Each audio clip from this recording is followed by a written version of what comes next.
mikutano ambayo ni ya Mwenyezi Mungu na ni mikutano ambayo ni ya amani siku zote. Na ndio maana nazidi kusisitiza kwamba lazima tuweze kufanya kazi hii kwa kujulishana na kukumbushana ya kwamba hapa tumekuja kwa ajili ya watu kuweza kukaa kwa pamoja, Wakristo na Waislamu. Nafikiri si kawaida katika mji wa Kindu mkutano wa kufanyika kwa pamoja kama huu, ambapo Wakristo na Waislamu wanakutana kwa pamoja na kuweza kufanya mkutano. Isipokuwa hii ni katika miongoni mwa mikutano ya kwanza ambao wanakutana. Kwa hivyo ndio, na ukipata mtu asiyependa umoja kama huu, basi huyo mtu kama hakutumwa na shetani, aidha yeye ni jirani ya shetani au ndio shetani mwenyewe, na wala sio matusi. Kwa sababu maandiko yanasema kuna watu wana fitna ya kutia watu ni wasiwasi nyoyoni mwa watu, ambao ni mashetani katika watu na majini. Na kama wewe umeamua kuchukua sifa za shetani, usifikiri shetani anaweza mzuia Mungu kufanya kazi yake. Mungu ataendelea tu siku zote. Na kelele ya chura imzuii ng'ombe kunywa maji. Kwa hivyo hapa tunaendelea kuwakaribisha watu wa dini zote, Waislamu, Wakristo, watu walio na dini, wasiokuwa na dini, na maadamu ni mwanadamu unakaribishwa ili tuweze kuelimishana katika maneno ya haki. Na ndio maana mkutano huu hauna upendeleo. Muislamu anapotumia dakika 20, wawakilishi wa Wakristo ambao wao wamejitahidi na ni wakakamavu na wanaamini ya kile wanachokiamini, wana imani na dini yao, nao vile vile wamefika. Muislamu akitumia dakika 20, naye tunampatia dakika 20. Uhuru huu utapata wapi kama si kwa mkutano huu? Haiwezi leo ikaandaliwa mkutano na kanisa Muislamu shehe apewe dakika sawa na mchungaji. Hiyo haipatikani mahali pengine, ni hapa tu. Haiwezekani hata siku moja. Hapa tu ndio utapata dakika hizo zinapeanwa. Mchungaji anapewa na shehe anapewa dakika sawa sawa. Hakuna kukunjana wala hakuna kuoneana.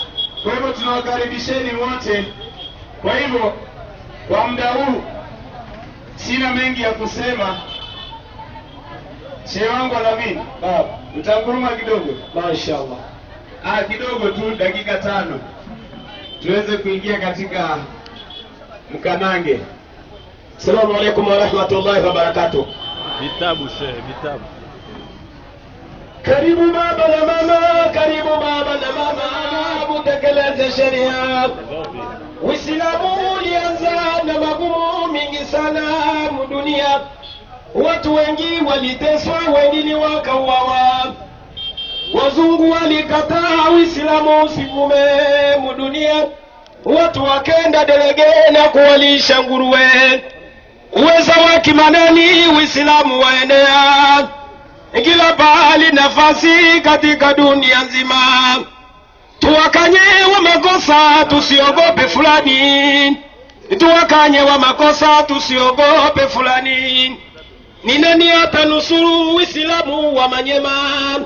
Ni nani atanusuru Uislamu wa Kindu?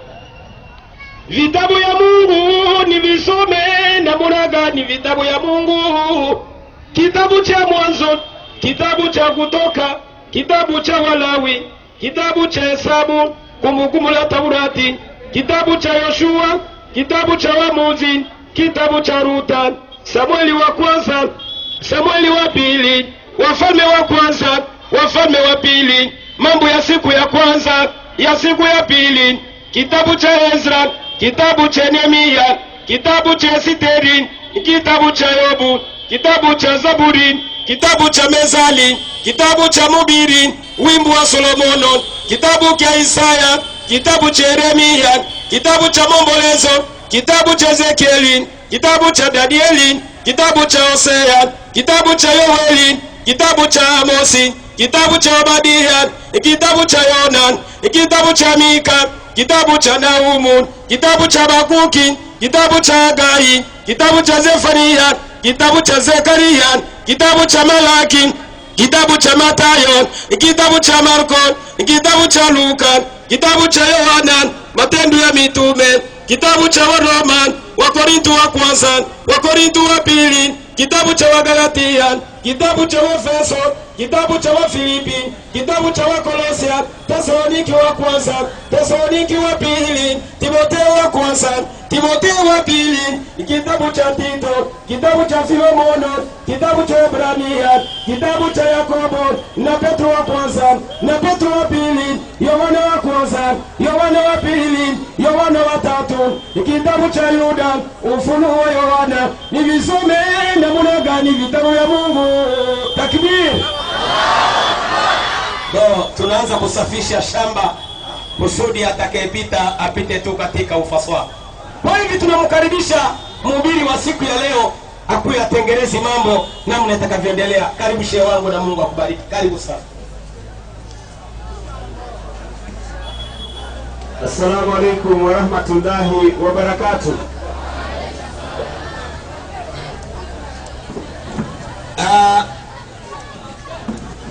Leo naona hali ya hewa ni nzuri tu. Hamna joto. Hamna joto leo. Hakuna kutoka jasho hapa. Na kisha tuja huko kwa makaratasi.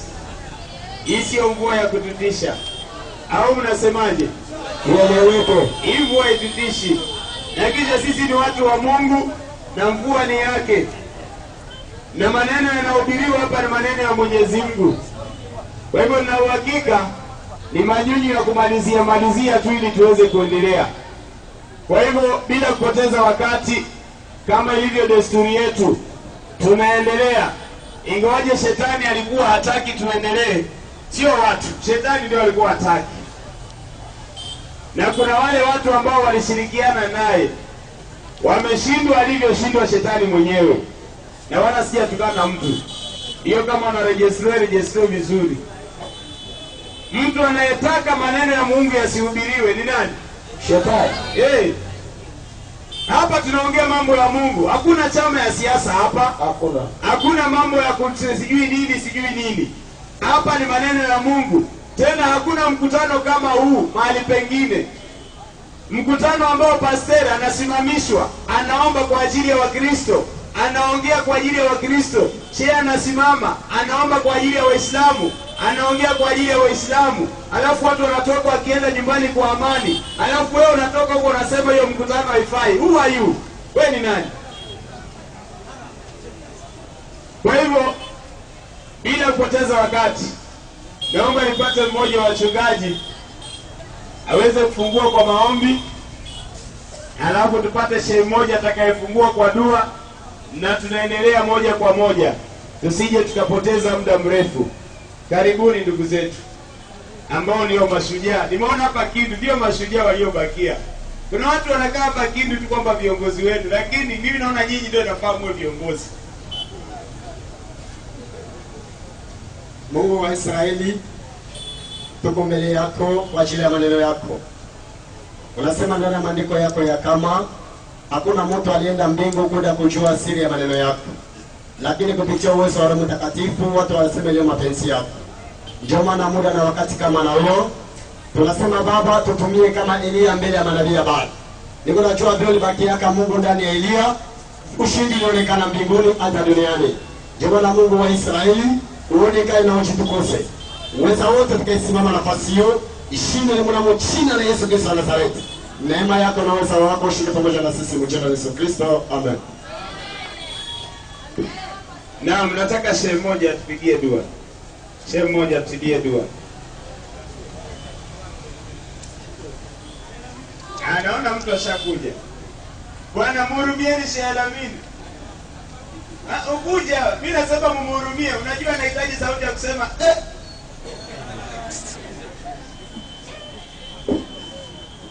Alhamdulillahi rabbil alamin wa salatu wa salamu ala nabiyyina Muhammad sallallahu alaihi wasallam.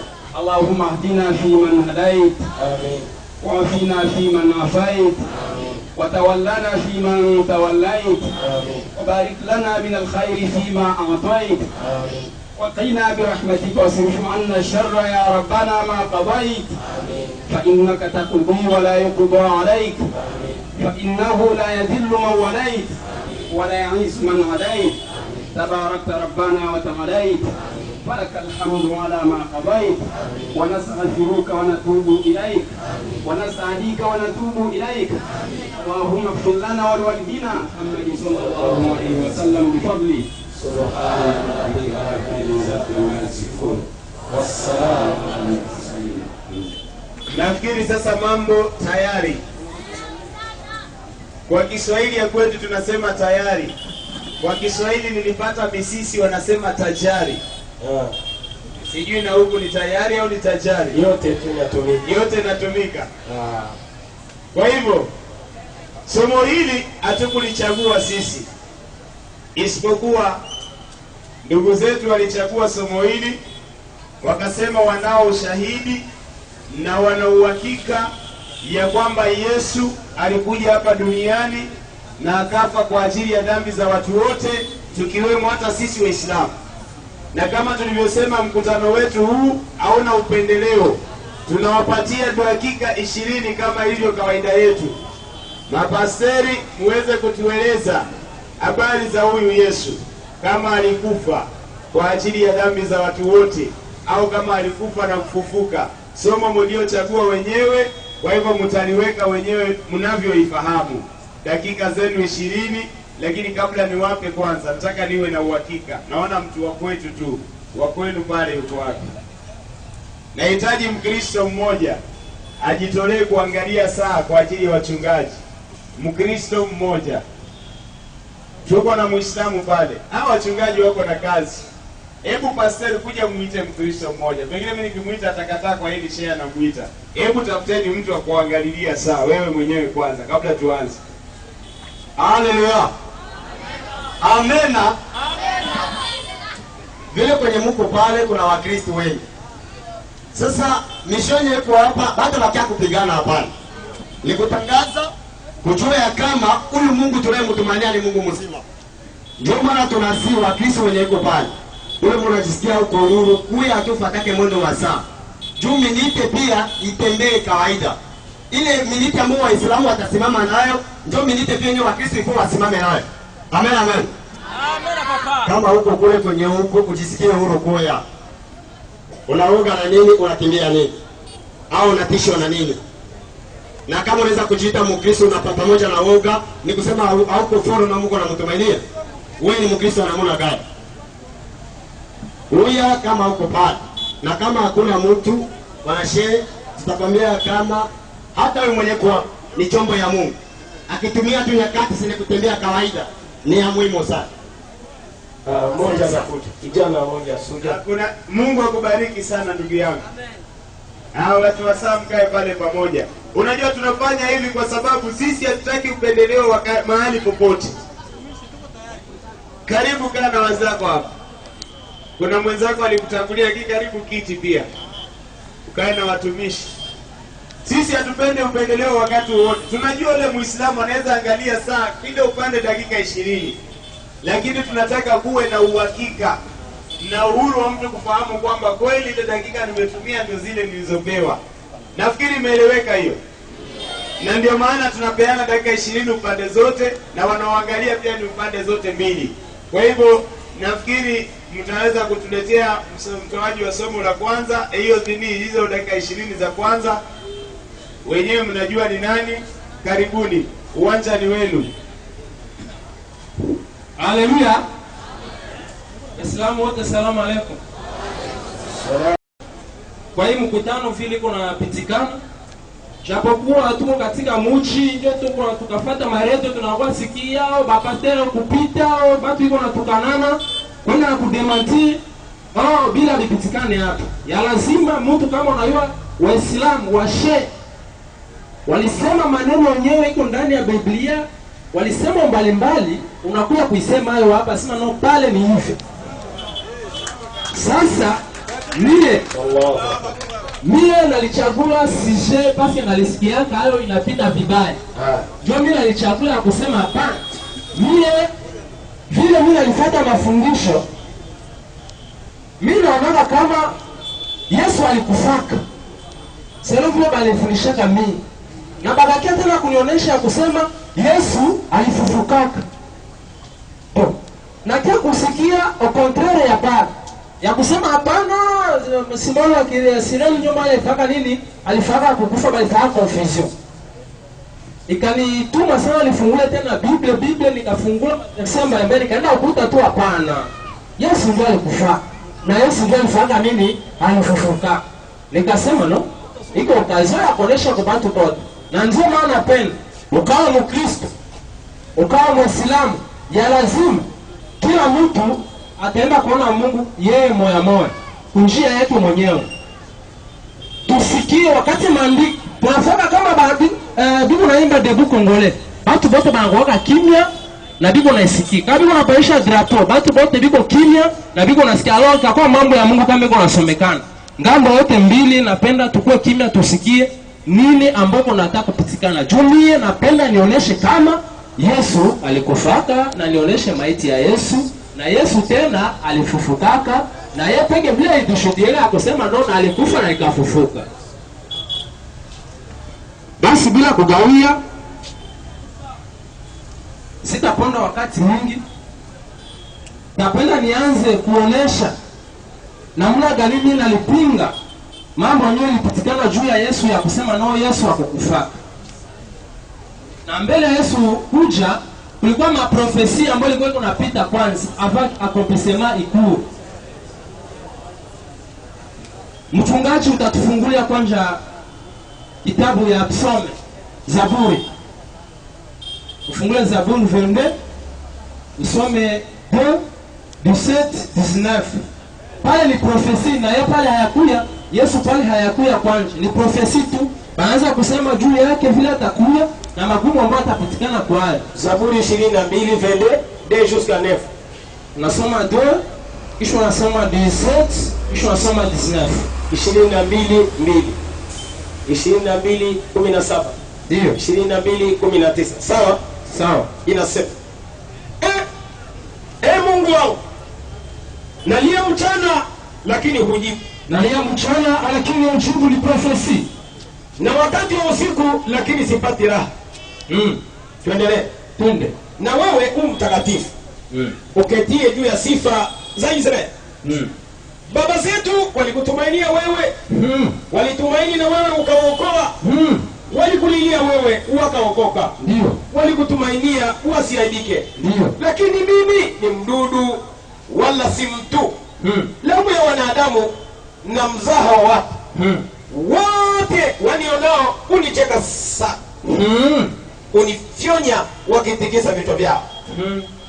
Usema kumtegemee Bwana na amponye na amuokoe sasa, maana apendezwa naye. Naam, wewe ndiye uliyenitoa tumboni. Ulinitumainisha matitini kwa mwa mama yangu. Kenda ile. Twende wapi tena? Twende 19.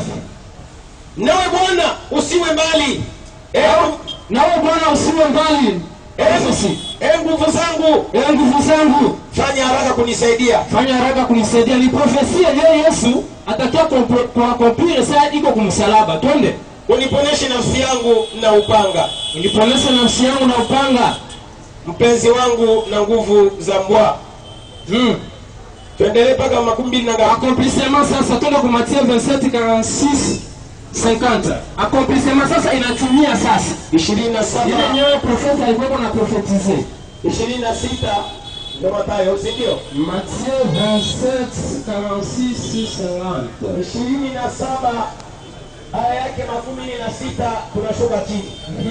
Na kama saa 9 Yesu akapaza sauti yake. Kama saa 6 Yesu akapaza sauti yake kwa nguvu akisema. Kwa nguvu akisema mbele siko kumsalaba. Eloi, Eloi, Eloi, Eloi, lama sabakani, lama sabakani. Yaani, Mungu wangu, mbona umeniacha? Mungu wangu, mbona umeniacha? Ile sana iko kumsalaba. Na baadhi yao waliohudhuria waliposikia walisema, huyu anamuita Elia. Walikuwa wanazania sema huyu mtu anakuwa muita Elia. Twende. Mara moja wao akaenda mbio akatoa sifongo akaijaza siku. Akaitia juu ya mwanzi akamnywesha. Wale wengine wakasema acha. Tuone kama Elia anakuja kumwokoa. Tuone kama Elia atakia kumwokoa peke kwa kumsalaba. Naye Yesu akiisha kupaza sauti tena kwa nguvu akaitoa roho yake. Haleluya. Amen. Pale kumsalaba sikia banasema kusema Yesu alipotoza sauti naye akafanya nini? Akatoa roho yake. Ni maana yake anakufa. Anatoa roho yake. Yesu anafanya nini? Anakufa. Twende tena pale Mathayo 27 soma 35, 32, 37. Pale anatoa roho yake. Anaonyesha kama anakufa. Yesu anakufa. 17, 32. Donc 27, 35, 32, 37. Soma 27, 35. Twende pale pale. 27, 35 ndio tuanze. Okay. Inasema 27, 35. Inasema walipokwisha kumsulubisha Yesu, waligawa mavazi yake, wakagawa mavazi yake, wakapiga kura, wakapiga wote kura, ili litimiwe neno lilonenwa na nabii. Waligawa nguo zangu kati yao, na juu ya vazi langu walipigia kura. Ni Yesu. Twende. Waliketi wakamlinda huko, wakaweka juu ya kichwa chake mashitaka yake. Yaliandikwa, huyu ni Yesu mfalme wa Wayahudi. Iliandikwa, huyu ni Yesu mfalme wa Wayahudi. Mwenye toa roho pale wakati alikuwa analalamika sema Eloi lama sabakatani, maana yake Mungu wangu mbona umeniacha? Pale kwa alitoka roho ndio alikufoka pepo msalaba. Haiko mimi niko asema, ni Biblia ndio kwa asema. Twende wakati alisema kombisemele, tutasoma tena Isaya. Twende kwa Isaya 53:12. Kama niko nasema bongo, niko nasema Biblia nasema. Mungu nasoma tu 53 disi. Isaya 53 unasoma 12. Okay. Kwa hiyo nitamgawia sehemu moja na wakuu, naye atagawanya nyara pamoja nao walio hodari, kwa sababu alimwaga nafsi yake hata kufa. Simama kwa pale. Alimwaga nafsi yake hata kufa. Isaia yuko anasema haiko mimi. Mwenyewe Mungu alimtumaka ule profeti Isaia. Ndio anasema alimwaga nafsi yake hata kufa ule Yesu. Twende. Kwa sababu alimwaga nafsi yake hata kufa, akahesabiwa pamoja na wakosao, walakini alichukua dhambi za watu wengi na kuombea wakosaji. Alichukua dhambi za watu wengi dunia mzima. Twende Marko 15:25. Tuko naonyesha kama Yesu alikufa. Kwa msalaba alishaonyesha kufa yake. 15:25 hadi 28 Marko. Samani tulikuwa kwa Mathayo. Marko 15. 25 hadi 28. Inasema basi ilikuwa saa tatu nao wakamsulubisha. Ilikuwa saa 3 ndio walimsulubisha. Tuendelee. Palikuwa na anwani ya mashitaka yake iliyoandikwa juu mfalme wa Wayahudi. Soma hudini mzuri. Palikuwa na anwani ya mashtaki iliyoandikwa juu mfalme wa Wayahudi. Twende. Na pamoja na yeye walisulubisha wanyang'anyi wawili. Simama pamoja na Yesu ndio waliwapa 3 personnes. Il y avait 2 brigands là-bas. Twende, palikuwa badonge 3, walisulubisha ba brigands wawili na yeye pamoja. Ndio maandiko kwa sema hapo mimi. Twende. Mmoja mkono wake wa kuume wa Yesu kule kumsalaba kule, na mmoja mkono wake wa kushoto. Na mwingine tena bakamchukua mkono wake wa kushoto. Yesu katikati pemo. Basi andiko likatimizwa linenalo, alihesabiwa pamoja na waasi. Tumbo.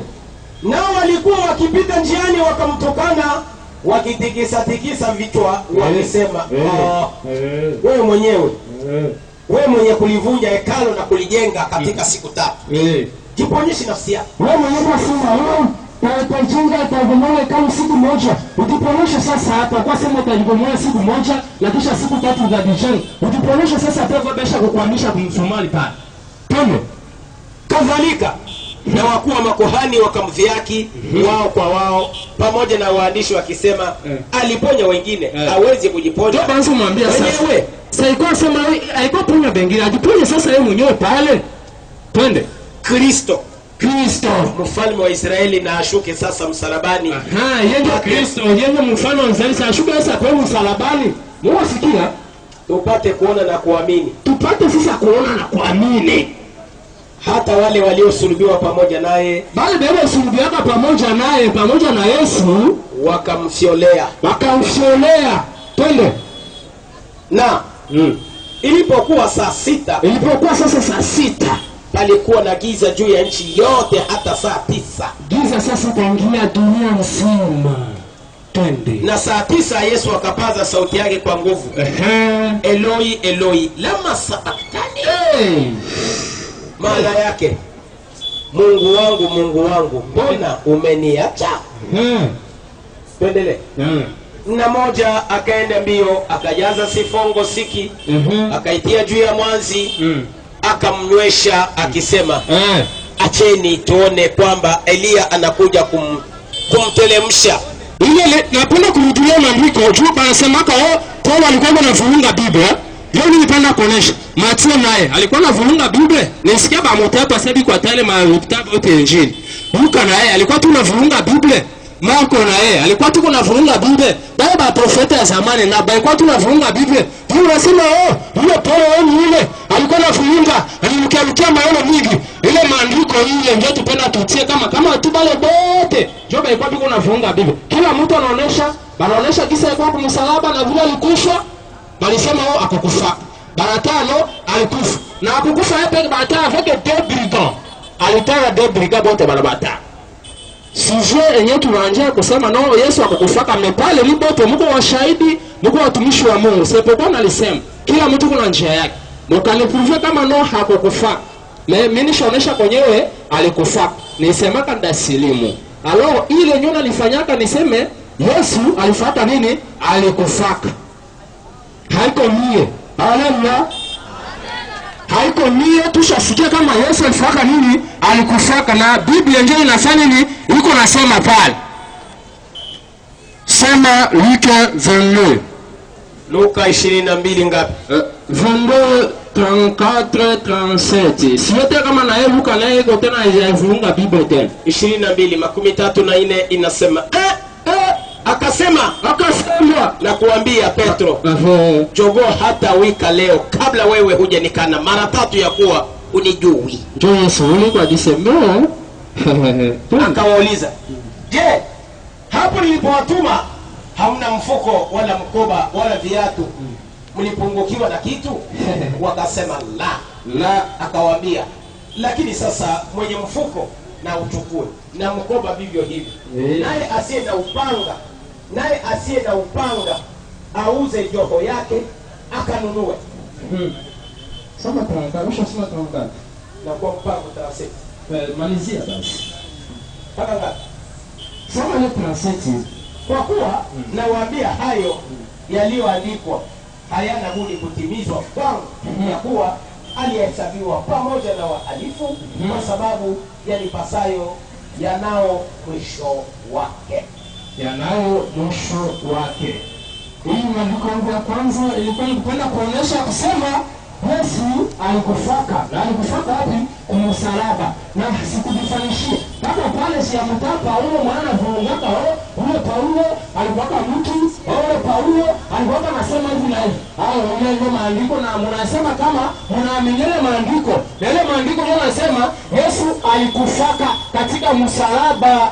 Sasa hiyo batu huko nasema hapa. Sasa hiyo mashaba huko nasema hapa. Ya kusema na Yesu akakufaka. Ni mafundisho yanatoka wapi? Na ile hadithi ya Yesu haiko kusema na bikokanaka. Mkaenda babona wala makuta, ukaenda Golgotha, ukaenda kumkuta nasema hapa. Ndio Golgotha. Ile masomo yote banatia pale. Wote inapatikana hapa kwa kanisa, vitu hiyo vipatikana. Sasa washe. Ndio wataalamu wa Biblia. Na hapa Kindu. na dunia nzima. Mafundisho ya kusema Yesu akutufaka inatoka wapi? Inatoka wapi? Utalikumbusha minute kama nabakia ngapi? No, ya ordre si ukale tu utapatia sasa. Wakia sisi. Okay. Tunashuka. Tusome tena Mathayo 27. Wakristo mkamata ile maandiko, haiko kwa bure tunarudishia CG. Ni kusikilisha kila mtu kama Yesu alikufaka. 27 ngapi? Samba 15:25. 15:25 inasema. Basi wakati wa sikukuu liwali desturi yake wafungulie mkutano mfungwa moja waliyemtaka. Basi palikuwa mfungwa mashuhuri siku zile aitwaye Baraba. Basi walipokutanika Pilato akawaambia, nataka niwafungulie yupi? Pale sasa banafunga Yesu. Ndio Pilato sasa alikuwa sasa vile jije. Joba ulianza katikati ya watu nilifungulia mtu kani msiki sasa shauri wao waunga gisi walimtaka nani bamfungulie. Yule Baraba au Yesu aitwaye Kristo. Anasema katika Baraba entre Baraba na Yesu nimfungulie nani? Twende. Bamtaka nani? Kwa maana alijua. No. Kwa maana alijua ya rudia kuko jibu wakati alibaulizaka nimfungulie yupi? Yule Baraba au Yesu aitwaye Kristo? Kwa maana twende tutakuwa jibu. Ndio. Kwa maana alijua ya kuwa wamemtoa kwa husuda, yani wamemtoa kwa chuki. Ndio Yesu alimchukiaka, ndio alimtoa tunde. Na alipokuwa ameketi juu ya kiti cha hukumu, mkewe alimpelekea mjumbe kumwambia, usiwe na neno tunde. Na yule mtu mwenye haki, yule Yesu ndio Biblia Pilato, usiwe na neno la yule mtu Yesu mwenye kwa sababu nimeteswa mengi leo katika ndoto kwa ajili yake. Nimeteswa sana juu ya mtu yule, ni mtu wa Mungu yule. Twende. Usiwe na neno. Nao wakuwa makuhani na wazee wakawashawishi makutano ili wamtake Baraba. Bakasema tu hapana, ifotu nani Baraba tu, Yesu abakie pale. Iko diita sasa bwana Mungu, yeye Mungu Israeli abakie pale na kumwangamiza Yesu. Bakamwangamiza ndio Yesu. Basi liwali akajibu akawaambia, mnataka niwafungulie yupi katika hawa wawili? Anabauliza tena ya pili juu Pilato hakuwa na kosa ya kumkondana Yesu. Sasa bado huwa hata Yesu tu. Anabauliza tena ya pili, anabauliza tena mimi kesho. Twende. Wakasema tena Baraba, utufungulie tu Baraba, ule Yesu watu pale. Basi Pilato akawaambia basi nimtendeje Yesu aitwaye Kristo? Wakasema wote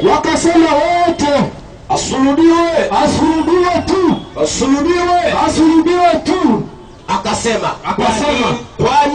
kwani ni ubaya gani aliyoutenda? Anabauliza tena basi banduku, nipo tu Mungu asema ule tu Yesu. Sasa ubaya kanenye anatenda, mimi sione kile anatenda hapa. Na mimi wote mwasema tu Yesu tu ndio sulubiwe. Wakazidi sana kupiga kelele wakisema, bakasema sasa wewe mnake sema twende na asulubiwe. Basi Pilato alipoona ya kuwa haifai lolote bali ghasia inazidi tu, akatoa maji akanawa mikono yake. Pilato akasema basi hiyo maji yote banamshuhudia tu mtu. Pilato sokoni maboko.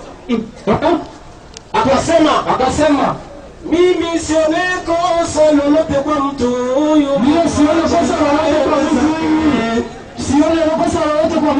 Twende.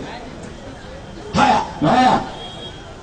Sione kosa juu ya mtu mwenye haki. Mimi sione kosa juu ya mtu mwenye haki. Haya nini wenyewe? Watu wote wakajua wakasema. Juu ya Yesu wakajibu tena.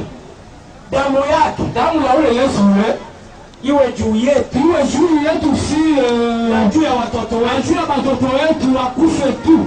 Ndipo akawafungulia Baraba. Akamfungua Baraba, sio Baraba ndio kwa mchagula Baraba. Wao ndio kwa bahati yako Baba Mungu atunga kwa. Na baada ya kumpiga Yesu mijeledi, akamtoa ili asulubiwe. Akamtoa kujishemanga kwa mtoa Baba. watu wote wanasema uko tu mwizi. Watu wote wanasema kujivuna hapo na kupita kwa mwingine. Baba, nitafanya nini? Baonjo kanitia kwa kutovani. Huyo ndio kufa kule anamtoa. Tomo, na tomo ipo moyo. Ndipo askari na liwali wakamchukua Yesu ndani ya praetorio, wakamkusanyikia kikosi kizima, wakamvua nguo, wakamvika vazi nyekundu, wakasokota taji ya miba, wakaiweka juu ya kichwa chake. Na mwanzo Soma Yohane 19:25-30. Bwana nafukuza sema hizo satani zitakusaidia hapo, itakusaidia na wewe na mie. Tukatafuta kweli hapa kwanza kwenye msalaba wake Yesu. Tangu msalaba wake Yesu walikuwa wamesimama mamaye.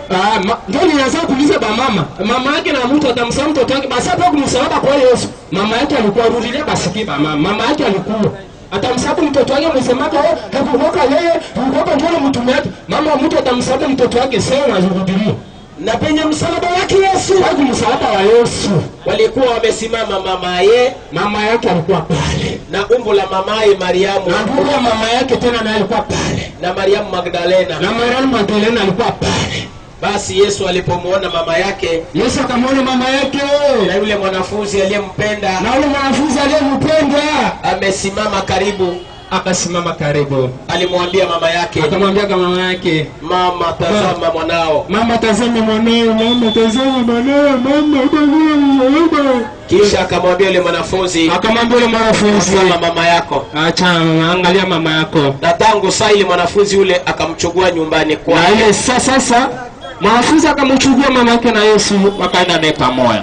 Maandiko tunatoka kusema hapo nasema kama Yesu alikufa katika msalaba. Ndio napenda kusema basi kutoka ile mafundisho. Watu wote banampinga Jean, banampinga Mathieu, banampinga Luka, banampinga Marko. Juba anasemaga tu hapo ndio alivulungaka. Ndio nasema ile mafundisho kusema Yesu alikufa.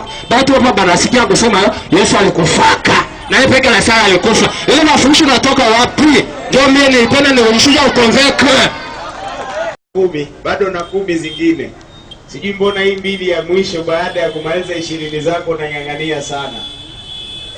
Kwanza kabla sijaenda sana, nitampongeza ndugu yetu kwa kusema ukweli kwa jambo moja. Amesema kwamba anasikia kwa maredio watu wakilalamika badala wakuje hapa. Yeye hataki kulalamikia kando, amekuja hapa. Au mnasemaje? Ndio. Huyu kweli anastahili kupongezwa. Hii ndio Ukristo. Ile ingine hata mimi nilipokuwa Mkristo hiyo sio Ukristo, sikuwa muoga namna hiyo. Kwa hivyo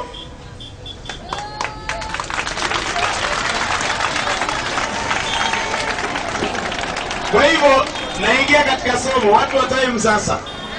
Mimi nilikuwa nampongeza huyu kwanza. Njia. Naingia katika somo.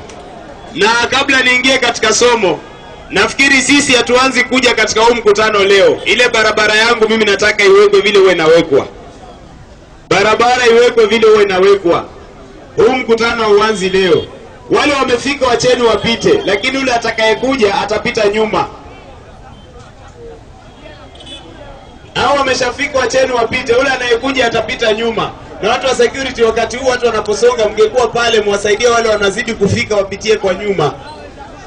Usilazimishe njia ndugu yangu, na kuombea njia, lakini ukitaka kulazimisha nitawaambia wafunge kabisa. Wale wameshafika wacheni wapite. Wale washafika wacheni wapite, wengine watapita nyuma. Hebu wale wameshafika mwafungulie mara moja wapite. Tuweze kuendelea. Piteni, na ile songe hapo mbele.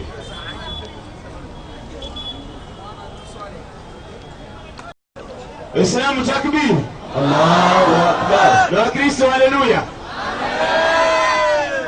Unajua toka tumekuja au toka tumeanza kufanya deba na ndugu zetu katika binadamu. Muda wangu weka muda sasa. Nilikuwa nimesahau. Toka tumeanza kufanya deba, nafikiri kwa leo ndio tumepata mtu ametulia na kidogo anafahamu kile kitu anasema. Sijui kama mmegundua hiyo kitu. Ndio. Lakini tatizo ndugu yangu, yale uliyokuwa unayasema ni kwa sababu kuna maandiko tu uliyoyapendelea kuyaangalia na mengine ukayawacha. Sasa mimi nimesimama ili kuthibitishia umma huu ya kwamba Yesu hakufa wala hakusulubiwa. na nimemfuata kwa ndugu yangu kwa makini sana, na ndio maana nimeshika karatasi hii mkononi, kwa sababu ndugu yetu katika mafundisho aliyokuwa akifundisha alikuwa na maswali aliyokuwa akituachia. Hayo maswali aliyokuwa akiyauliza, ndio maana nikachukua kalamu na karatasi nikiandika kila swali niweze kumjibu. Tuko pamoja? Kama unasonga songa, miguu ndio isonge, sio kinywa na mdomo na mguu. Kwa hiyo ukipiga kelele mimi ndio mnanisumbua hapa. Sawa sawa? Wacha mguu tu ndio isonge, sio wewe na mguu na mdomo zisonge. Kwanza ndugu yetu ameuliza swali. Amesema haya mafundisho ya kwamba Yesu hakufa tunayatoa wapi? Sura ya 4 aya 157 Qur'ani, kisha nirudi katika maandiko aliyokuwa anayatoa. Sura ya 4 aya 150 ngapi? 157. Na ufungua haraka Alamin, na dakika 20, maandiko ambayo ninao ni mengi. Inasemaje? Na kwa ajili ya kusema kwao, sisi tumemuua Masihi Isa mwana wa Maryam. Unaona, kwanza Qur'ani inasema kwa ajili ya kusema kwao sisi tumemuua Masihi Isa mwana wa Mariamu. Laiti ya huyu asingekuja kusema, Qur'ani ingekuwa imesema uongo. Laiti Mathayo asingedai, Qur'ani ingekuwa imesema uongo. Marko kudai Yesu kauawa, Luka kudai Yesu kauawa, Yohana kudai Yesu kauawa, na Wakristo vile vile kusema Yesu kauawa, wanathibitisha aya ya Qur'ani kuwa kweli. Kwa hiyo Qur'ani inasema kwa ajili ya kusema kwao. Kwa hivyo mimi nakubaliana na Qur'ani kwamba mtasema Mathayo alisema, Luka alisema, Marko alisema, Yohana alisema, na ndugu yetu ametoka kusema. Lakini sasa Qur'ani inaniambia mimi Muislamu naiamini kwa ajili ya wao kusema kwamba wamemuua Masihi Isa mwana wa Mariamu, mtume wa Mungu. Kwanza hakuwa Mungu na kisha ni mtume wa Mungu. Endelea. Hali hawakumuua wala hawakumsulubu. Unaona, hali ya kuwa hawakumuua wala hawakumsulubisha. Sasa inakuwaje Biblia iseme Yesu alisulubiwa na Qur'ani kuja iseme kwamba hawakumuua wala hawakumsulubisha? Qur'ani inatuwekea jawabu. Endelea. Bali walibabaishiwa mtu mwingine wakamdhani Nabii Isa. No. Na kwa hakika wale waliohitalifiana katika hakika hiyo, tunaambiwa waliosema kauawa wamehitilafiana katika hakika hiyo ya kusema kwamba wamemuua Nabii Isa au ya kusema kwamba wamemuua Yesu. Na ndio maana inabidi nipitie yale maandiko ndugu yetu aliangalia, tukiwa na msingi tuliopewa na Qur'ani kwamba wao watakaosema Yesu kafa wamehitilafiana, hawana hakika juu ya jambo hilo. Na ndio jambo ambalo nataka kuenda kutilia mkazo. Kuna mtu aliyebabaishwa, si lazima nimwangalie kwa sasa. Kuna mambo ambayo ndugu yetu ameuliza maswali na nataka niweze kumjibu moja baada ya nyingine. Kuna swali ameuliza, mafundisho ya kusema Yesu hakufa yametoka wapi? Ndugu yangu, swali hilo lilikuwa ni nzuri. Mafundisho ya kwamba Yesu hakufa kwa ajili ya dhambi zetu, Yesu ndio alikuwa wa kwanza kunifunza. Yohana 8:21.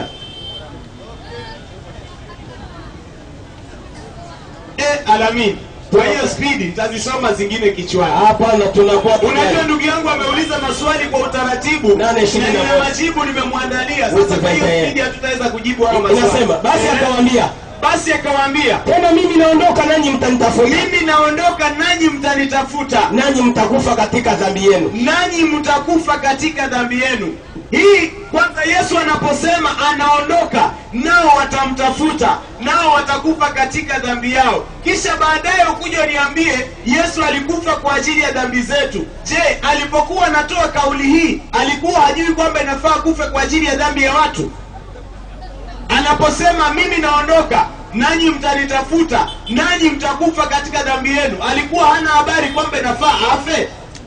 Wakati walipotaka kumuua Yesu, walipokuwa wanamtafuta, kwa sababu alisema anaondoka nao watamtafuta na watamuona, nini ilifanyika? 12:36 Yohana. 12:36 Yohana inasema. Inasemaje? Inasema maadamu mnayo nuru, iaminini nuru hiyo. Yesu anasema maadamu mnayo nuru, iaminini nuru hiyo, ili mpate kuwa wana wa nuru. ili mpate kuwa wana wa nuru. Hayo aliyasema Yesu. Hayo aliyasema Yesu. Akaenda zake, akajificha wasimuone, akajificha wasifanyaje? Wasimuone. Sasa alionekana lini? Biblia inasema alienda zake akajificha wasimuone. Walimuona lini mpaka wakamuua? Ni lini walikuja wakamuona? Hii ni Biblia, mimi sitoi maandiko kwa kichwa, ni maandiko yaliyoandikwa. Sasa ndugu yangu akauliza, hii mafunzo kwamba Yesu alikuwa hakukufa tulitoa wapi? Katika Biblia, Amosi, hebu fungeni hiyo njia, na nyinyi mnatupigia kelele. Fungeni hiyo njia, wapite huko nyuma, tuone kama watatupigia hiyo kelele. Wacheni ile kwanza daktari apite. Wewe kuja upite, pengine una mgonjwa. Pita ndugu yangu.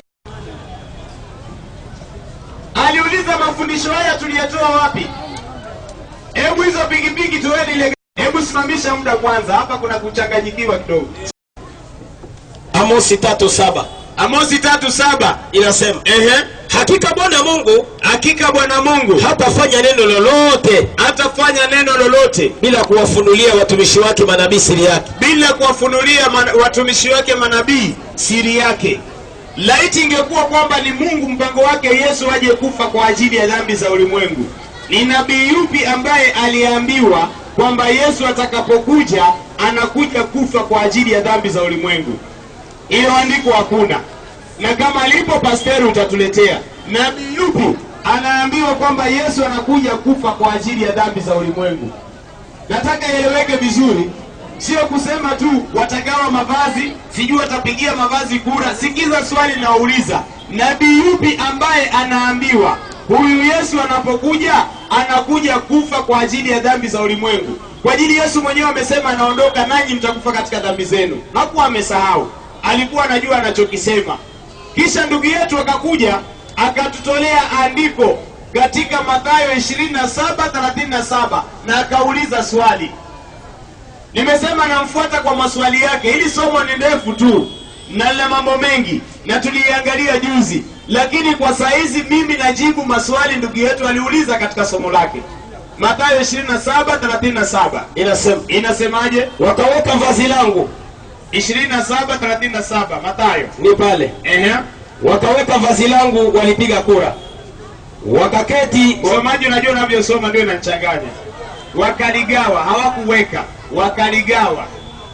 27 inasema 37 wakaweka vazi langu, walipiga kura. Hiyo sio somo. Soma ilivyoandikwa. Unajua nyinyi mnapiga kelele, yeye anasoma 37 alafu anaporuka kwa mstari wa chini anaanzia hapo juu ya 36. Msomaji wewe, hiyo 36 ndio unachanganya 37. Soma ilivyoandikwa. Au ndugu yangu, wakaweka juu ya kichwa chake. Sasa wewe mlikuwa unapiga kelele nini? Wakaweka juu ya kichwa chake, sio wakaweka yake wakagawana. Naam. Mashtaka yake yaliyoandikwa. Hii ndio andiko aliyotoa, wakaweka juu ya kichwa chake, si ndio hiyo pasteri? Sasa mbona Wakristo wako wanapiga kelele? Wanafikiri nitaka kubadilisha andiko?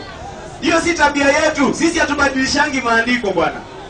Huyu ni Yesu mfalme wa Yuda. Wakaweka juu ya kichwa chake mashtaka yaliyoandikwa, huyu ni Yesu mfalme wa Wayahudi, mfalme wa Wayahudi. No. Nafikiri kama mashtaka yamewekwa juu ya kichwa, kila mmoja anaweza kusoma, si ni kweli? Yesu alikuwa wangapi waliosulubiwa? Mmoja au wawili? Kama kweli kasulubiwa, atakuwa ni mmoja. Na msalaba zitakuwa ni ngapi? Moja au mbili? Moja tu. Ni moja. Nataka nyote musikize. Andiko huyo ameleta kwamba juu ya msalaba imewekwa mashtaka. Huyu ni Yesu mfalme wa nini? Wa Wayahudi. Mfalme wa Wayahudi. Marko anapotoka kule akikuja akisoma ile mbao anaona mambo mengine. Alafu mimi Muislamu nitajua msalaba gani wa Yesu? Marko 15:26. Tunasoma Marko 15:26, yani 26. Changamsha mkono. Inasema 15:26 inasema palikuwa na anwani ya mashtaki yake. Palikuwa na anwani ya mashtaki yake iliyoandikwa juu, mfalme wa Wayahudi. Nani?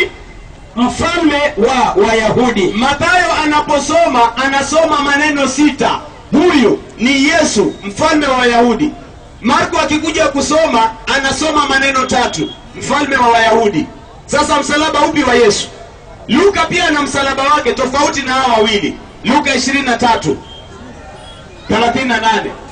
Mkituelezea msalaba upi katika hizi misalaba ndio ya Yesu, tutaamini. Au mnasemaje Waislamu? Sio kuja tu kutuambia ilikuwa imeandikwa. Qur'ani inasema mtasema kwa ajili ya kusema kwao. Au haijasema Qur'ani. Lakini waliosema wameitinafiana, na ndio hizi tunaziona. Laiti Mtume Muhammad sallallahu alaihi wasallam angekuwa ameenda shule, tungesema kwamba alisoma akajua wameitinafiana.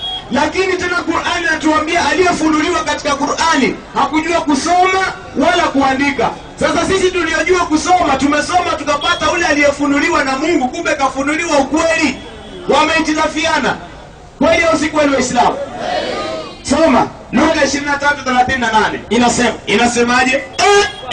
Na juu ya kichwa chake palikuwa na anwani. Huyu ndiye mfalme wa Wayahudi. Huyu naye akisoma anasoma huyu ndiye mfalme wa Wayahudi. Sikiza anwani ya kwanza, huyu ni Yesu mfalme wa Wayahudi. Anwani ya pili, mfalme wa Wayahudi. Anwani ya tatu, huyu ndiye mfalme wa Wayahudi. Anwani ya 4, Yohana 19:19. Kuna mtu ananiambia hiyo kitu ni moja. Yaani wewe mwalimu wako wa shule inabidi tumuulize alikuwa anakufunza nini. Nikisema huyu ni Yesu mfalme wa Wayahudi, ndio sawa na kusema huyu ni mfalme wa Wayahudi? Ndio sawa na kusema huyu ndiye yule mfalme wa Wayahudi? Na ni kitu imeandikwa, kila mtu anasoma, alafu inahusu wokovu wa ulimwengu. Sasa such a sensitive issue. Yaani kitu inahusu uzima na mauti. Wao wanakosea na tukubali tu. Inahusu uzima na mauti, kusamehewa dhambi au kuwa na dhambi. Nafikiri ndio ingeandikwa kwa makini kabisa, kwa ajili inahusika na dhambi zako. Wewe unatetea kitabu, siacha kitabu ikutetee. 19:19 Yohana inasemaje? Naye Pilato akaandika anwani, akaiweka juu ya msalaba. Imeandikwa Yesu Mnazareti mfalme wa Wayahudi. Yesu Mnazareti mfalme wa Wayahudi. Ona, inaonyesha tio ni kitu moja. Sasa Mnazareti inatokea wapi? Hii maanwani hii, msalaba ya Yesu ni gani? Ndio swali letu Waislamu. Mkituhakikishia ya Yesu Mnazareti ndio yenu, tunajua basi huyo ndio alisulubiwa. Au kama ni ya ule mfalme wa Wayahudi, tutajua ndio Yesu kasulubiwa. Sio kutuambia tu. Qur'ani imeshatuambia sisi Waislamu wameitilafiana, na hizi ni itilafu. Itilafu nyingine, Marko 15:25. Mtuambie Yesu gani alisulubiwa? Marko 15:25. Changamsha mkono msomaji. Tumekwisha kuta baba. Inasemaje? Baba inasemaje? Basi ilikuwa saa 3 nao wakamsulubisha. Tunaambiwa katika Marko tayari Yesu saa 3 ya asubuhi amefanyaje? Wakamsulubisha. Amesulubiwa. Yohana anasema saa 6. Yaani wanataka kuniambia tofauti kati ya saa 3 na saa 6 mtu hawezi jua. Wanahitaji saa 3 kwa Kifaransa? Never. Na saa 6? 12. Yaani unaweza kosa kujua tofauti kati ya never na 12. Hebu sikia Yohana. Yeye Yohana kwake Yesu anakuja kusulubiwa, ili saa 9 wanahitaji 15. Yaani hauwezi jua tofauti kati ya saa 3 na 15. Never na 15. Alafu mtu ambie Yesu wenu ni ule alisulubiwa saa 3, au ni ule wa Mathayo aliyesulubiwa saa 6, au ni ule wa Yohana aliyesulubiwa saa 9. Sio kutuambia tu alisulubiwa. Waislamu takbir. Ndugu yetu akatoa andiko lingine. Unajua hii ndugu yetu amekuja tu akasema kwamba anatuhakikishia Yesu alikuwa msalabani. Na mimi nimemtolea andiko katika Qur'ani inasema walisema, na ndio maana naonyesha pale waliposema. Na hiyo andiko ya Qur'ani ikasema waliitilafiana. Na ndio hizi itilafu tunazitoa. Sasa kama zingekosekana Qur'ani ndio tungekuwa naona shaka. Lakini kama Qur'ani nasema mulisema na wamesema kweli, na wakaitilafiana na wameitilafiana kweli, ya Qur'ani ndio inabaki kuwa kweli.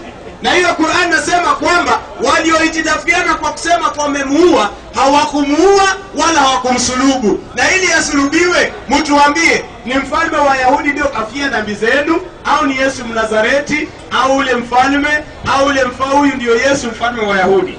Na kama ni yeye mmoja wao, mtuambie ni Yesu wa saa 3 ndio kafia dhambi zenu. Naona kuna mtu amefurahi kwa hii dakika zimebaki chache. Kuna mtu kafurahi ni Yesu wa saa 3, saa 6 au saa 9 ndio alikufia dhambi zenu. Kisha akatoa andiko Yesu akiwa msalabani, akasema kwamba Yesu alipaza sauti yake. Hebu tuulize Biblia, huyu Yesu alipokuwa nakufa, ni Yesu wangapi walikufa na walikufa kwa njia ngapi? Mathayo 27:50. Mathayo 27 Ni dakika 5 tu, na kisha pastor aliongeza 2. 50 inasema naye Yesu leo siwaachi, si pastor aliongeza 2. Mimi siwaachi hiyo 2. Naye Yesu akiisha kupaza sauti tena kwa nguvu, akaitoa roho yake. Naye Yesu akiisha kupaza sauti kwa nguvu akafanyaje? Akaitoa roho yake. Kwa hivyo Mathayo anajua Yesu alipopaza sauti kwa nguvu akafanya nini? Akatoa roho. Akatoa roho. Le Marko anasemaje? Nisome Marko 15:26. Marko 15:33, 15:33. Inasemaje? Na ilipokuwa saa 6, palikuwa na giza juu ya nchi yote, hata saa 9. Na saa 9 Yesu akapaza sauti yake kwa nguvu. Eloi, Eloi, lama sabakthani. Eloi, Eloi, lama sabakthani. Maana yake Mungu wangu, Mungu wangu, mbona umeniacha? Yaani maana yake Mungu wangu, Mungu wangu, mbona umeniacha? Sasa huku alipaza sauti akakata roho. Huku anaita Mungu Eloi, Eloi, yani huyu Mungu wenyewe anamuita Mungu. Sasa Mungu wangu, Mungu wangu, yani Mungu wenu ana Mungu wake. Mungu wangu, Mungu wangu, mbona umefanyaje? Mbona umeniacha? Naam. Akafanya nini? Mbona umeniacha? Baadhi yao waliosimama pale walisema, tulia kidogo. Baadhi yao wakasema anamuita Elia. Huku kumia tunaambiwa alipaza tu sauti. Sasa tuangalie katika Luka naye anasema Yesu alifanyaje kabla ya kufa. Dakika 3 nzuri tu. Luka 23:46. Changamsha mkono. Tunafika. 23:46. Inasemaje? Yesu akalia kwa sauti kuu akasema, huku ni kungine ni Eloi, Eloi, lama sabakthani. Akafanyaje? Akakufa. Kule kungine alitoa sauti kubwa akafanyaje? Akakufa. Huku naye huyo anasikia akisema Yesu akalia kwa sauti kubwa. Atafanyaje? Baba yangu. Alilia huku sasa. Huku si Mungu wangu, Mungu wangu. Huku ilikuwa baba yangu. Mikononi mwako naiweka roho yangu. Mikononi mwako naiweka roho yangu. Huku hakuna kuachana. Huku hakuna kuachana. Kule amewachwa, lakini huku mwenyewe anaweka mikono yake kwa nani? Kwa Mungu. Sasa ni Yesu yupi kafa? Yesu yupi? Yohana naye anasema mengine. Yohana 19:30. 19:9:30. Inasemaje? Basi Yesu alipokwisha kuipokea ile siki, alisema imekwisha. Yesu alipokwisha kuipokea ile siki akasema imefanyaje? Imekwisha. Alafu akainama kichwa akaisalimu roho yake. Huko anasema imekwisha. Sasa ni Yesu yupi alikufia dhambi yenu? Ule ambaye ilikuwa imekwisha, au ule aliyekuwa amewachwa, au ule alipeana roho yake kwa baba yake, au ule mwenye alipiga nduru? Ni Yesu yupi kafa?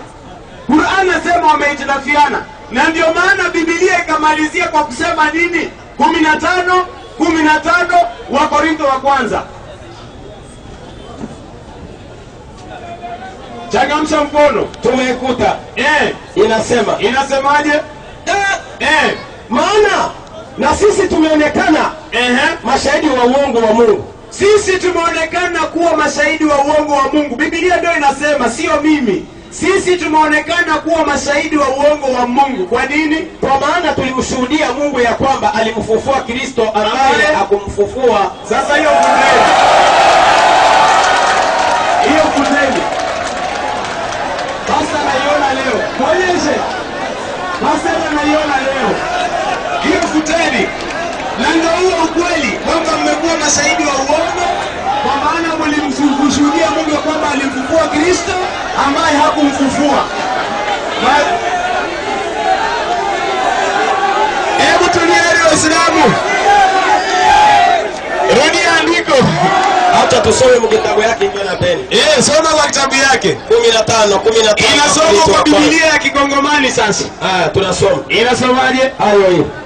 Ndivyo na sisi tumeonekana kuwa mashuhuda wa Mungu. Na sisi tumeonekana kuwa mashuhuda wa uongo wa Mungu. Kwa sababu tulishuhudia ya kwamba Mungu alifufua Kristo lakini hakumfufua. Takbir. Salamu alaykum. Naona muda wangu umeisha. Salamu alaykum. Mwenyekiti hajakuja. Kwa hivyo narudi upande wenu. Waislamu takbir. Tutulie sasa. Wako na dakika 10. Tulieni tumuite pastor ajitetee. Wako na dakika 10. Nampa sio dakika 12. Ile yangu 2 ya juu nampa, kwa ile najua ikifika dakika 10 bado atataka kuongeza 2. Kwa hivyo ile 2 ningeongeza ya juu, nimempa 12. Subiri kidogo mwalimu. Naam. Waislamu, salamu alaykum. Mnaona habari ya kuleta Biblia iko inaleta shida kidogo. Unanifuata? Sasa leo nashukuru Mwenyezi Mungu kuna ndugu mmoja na Biblia hapa. Si mnamuona? Tulipoanza kuisoma akashakia, akazani naongeza. Kwa hivyo akae pale na vile tutaisha mkusanyiko, andiko likatolewa na soma mkitabu chake. Kwanza iko na wazia yenyewe kunasema haiko mkitabu. Kwa hivyo hiki changu nafunga. Takbir. Haleluya. Mchanga ni hivi. Unaona ile maandiko yake yeye anatoka kusomesha hapa. Paulo alikuwa iko na dilamante. Anasema sie tuko Biblia batu akusema Yesu alikufaka, batu yuko asema akufaka nini nani kukufa. Tuko na Biblia sema alifufukaka, yuko asema akufaka nini kufufuka. Maana tuko nasema uongo. Jozi ile maandiko iko na badilisha tu masemi. Chunga, pataka kumuuliza sasa Yesu. Pataka kumuuliza mitume huko kunani kuvive. Tuchunge. Pataka kumuuliza sasa Yesu atujibie. Yesu ndio anataka kutujibia. Ne m'appelle pas, tu restes calme la banda kuita. Tumuuliza sasa Yesu. Siku hiyo ilifufukaka. Watu wote njoba ikoonaka, maana ikoonaka, wala basheba ikoonaka tusikie. Anataka kutujibia sasa. Ni tuseme Matendo Mitume 10:40. Soma Matendo Mitume 10:40. Jote hiyo kama haiko batu yote yebe kwa ile information. Bashe ya bale ile information. Maana ile information tusikie. Yesu anataka kujibia. Soma. Yesu tunakuuliza siku nifufukaka batu yote ndio kuonaka wala batu yote ndio juoka. Soma Matendo Mitume 10:40. Ndio. Umpatie shengi asome.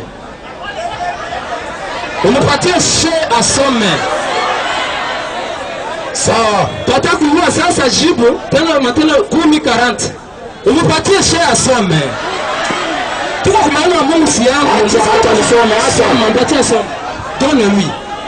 Inasema tusikie kama baba mitume na mwanaka tusikie hao bashe. Sema. Inasema 10:40. Huyu Mungu alimfufua siku ya 3. Mungu alimfufua siku ya 3, alimfufua siku ya 3 akamfanya aonekane wazi. Akamfanya aonekane wazi. Si kwa watu wote. Si kwa watu wote, rudilia. Si kwa watu wote. Si kwa wao mashaye, si kwa Muhammad, si kwa nasi, si kwa watu wote. Si kwa watu wote. Amen. Twende shuka. Si kwa watu wote, ili kwa washuhuda waliochaguliwa na Mungu. Ili kwa washuhuda waliochaguliwa na Mungu ndio Biblia yako. Amen. Haleluya. Amen. Twende. Tuliokula na sisi ambao pamoja naye, na sisi wote tulikuwa naye pamoja ndio tulimuona. Amen. Twende. Akatuagiza tuhubiri watu, akatuambia vitumwambie watu kama yeye anafufuka, alituagiza na kushuhudia ya kuwa ndiye yeye aliyeamriwa na Mungu awe muamuzi wa hai na wafu. Haleluya. Sasa nini anataka tuambie hapa? Haiko watu wanataka na ibasha bana ile information. Mtu mmoja ana ile information. iko nguvu sana bajua batemanyana hapa maandiko ndio yanasema Yesu anajibia kwa watu wote ndio walifaka nini walimuonaka paka bali bachaguliwa ndio walimuonaka. Unasikia she? Tuendelee. Huyu manabii yote wanamshuhudia kwamba kwa jina lake, kila nabii wote wanamshuhudia kwamba kwa jina lake, kila mtu anayemwamini, kila mtu ambaye anayemwamini ile kila mtu anayemwamini atapewa usamehe wa dhambi. Hata niokoka mbio, hata faka hivi na hivi. Manabii ndio wanasema tusali kama manabii. Ndio wanasema wale hata mwamini ule atapewa usamehe wa dhambi. Tuendelee. Tutataka kumuuliza Yesu. Ile fanye unikufaka. Joba ni watu kutema roho msikia mimi alijibu. Tuseme Corinthiens 15:4. Na nitapenda kuongea kiboko. Mnasikia hii maandiko ile alitosha kwanza kisha alikuwa na contredire. Alicontredire ile male. Alifanya hivi. Jean 8. Bila isema Jean 27. Mkaangalia kama Jean 8 ni mambo kulikuwa la continuité. Kama unasema 8 ukaenda utaenda fika ku 27. Kulikuwa fasi ya conclusion ya kila maneno. Yeye anasoma kwa mwanzo, anasema kwa mwanzo kule mbele kulikuwa maneno ingine yeye alikuwa anaongelea. Ndio vile ile maneno kulikuwa hapo. Tusome ngapi? Soma wa Korinto wa kwanza 15:4. Inasema na kama alizikwa yeye ndio kwa sababu alizikwa akafufuka siku ya tatu. Haleluya. Maandiko ndio yanasema alifufuka siku ya tatu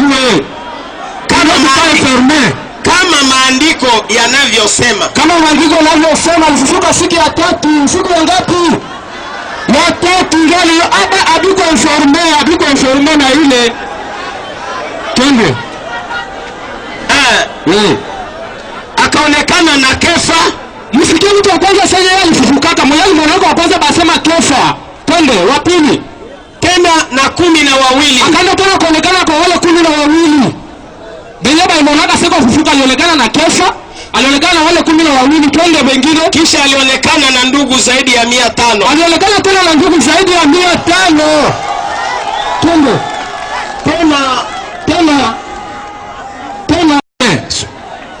na mitume yote walimuona sasa alifufuka.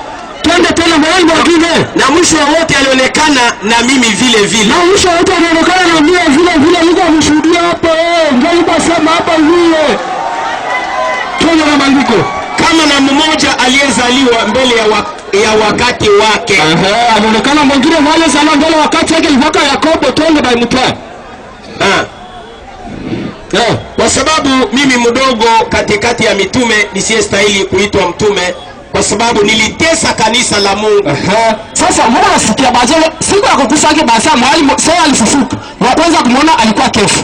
Wa pili 12 wa mitume wake walimuona. Kisha 1500 walimuona.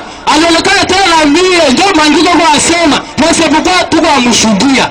Sio biko nafanya confusion. Njoo Paulo kunasema alionekana tena eko la dishuhudia.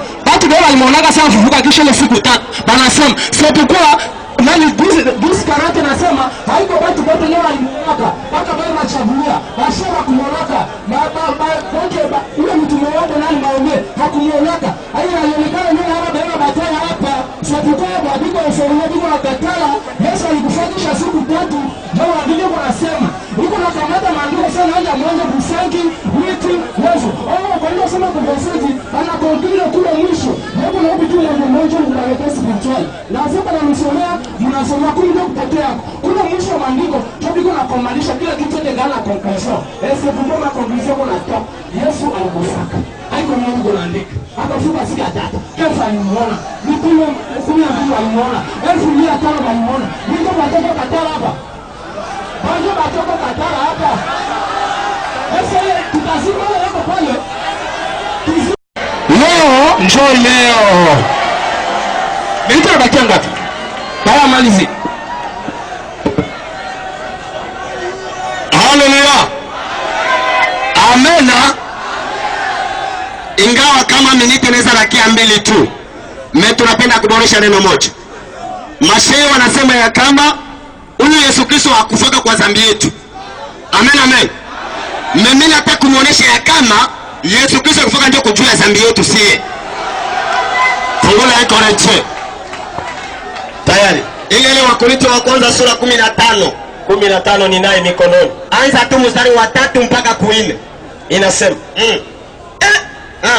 kwa sababu kwanza niliwapasha habari za maneno niliyopokea vile niliwapasha habari ya maneno niliyopokea ya kwamba Kristo alikufa kwa sababu ya dhambi zetu. Kristo alikufaka kwa sababu ya dhambi zetu. Sasa wewe unataka tuseme nini? Haleluya. Haleluya. Amina. Anakuambia kama Maomendo alikufaka kwa dhambi yako wewe. Hapana.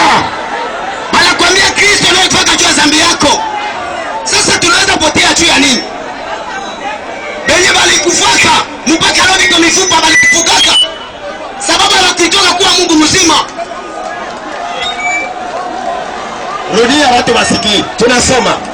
Inasema. Kwa sababu kwanza niliwapasha nyinyi habari za maneno niliyopokea vile vile. Kwa sababu niliwapasha habari ya maneno nilipokea. Ya kwamba Kristo alikufa kwa sababu ya dhambi zetu. Huyu Kristo alikufa kwa dhambi yetu sie. Iko wapi? Eske washe unaweza itika? Kama mmoja alikika kufa juu yetu ni Yesu Kristo. Na nyuma yake kukua mtu. Nitabambia wazi ya kama mbele yake nyuma yake kukuwaka mtu. Wazi na nanyewe kamwe. Aliyetika kufa kwa ajili yetu ni Yesu Kristo. Kama muda unakoma, tunawaambia tutatunga. Mungu awabariki sana. Kama tuna raha gani? Moja. Qur'ani imetuambia wanaosema Yesu kafa wameitirafiana. Nimehakikisha nimetoa maandiko yangu katika Biblia. Kwa hivyo yote wanakuja kupinga tu yangu na iko katika Biblia, si yangu, si maneno yangu. Kwa hivyo mwambie Biblia hiyo maneno nilikuwa natoa iende wapi? Sasa sikizeni kivumbi. Wenye saa tuko kwa dakika 10. Tuko katika dakika 10. Mimi kawaida ni kufuata andiko. Hii haiko katika hata huo muda. Nataka ihakikishe ile andiko limesomwa na Mkristo, alafu tujue ni wapi nilibadilisha. Kisha tuendelee na mada. Tusidanganyane hapa kwa kutafuta kumsulubisha Yesu ambaye hakusulubiwa. Naomba nisomee na usiende, utaendelea. Hii si katika mada. Narekebisha tu ile kauli. Wakorintho wa kwanza 15:15. Hebu nisomee. Tunasoma Wakorintho wa kwanza sura yake ya 15 mstari wa 15 mjina la Yesu. Ndivyo na sisi tulionekana kuwa washuhuda wa uongo wa Mungu, kwa sababu tulishuhudia Mungu ya kwamba alifufua Kristo, lakini hakumfufua kama ikiwa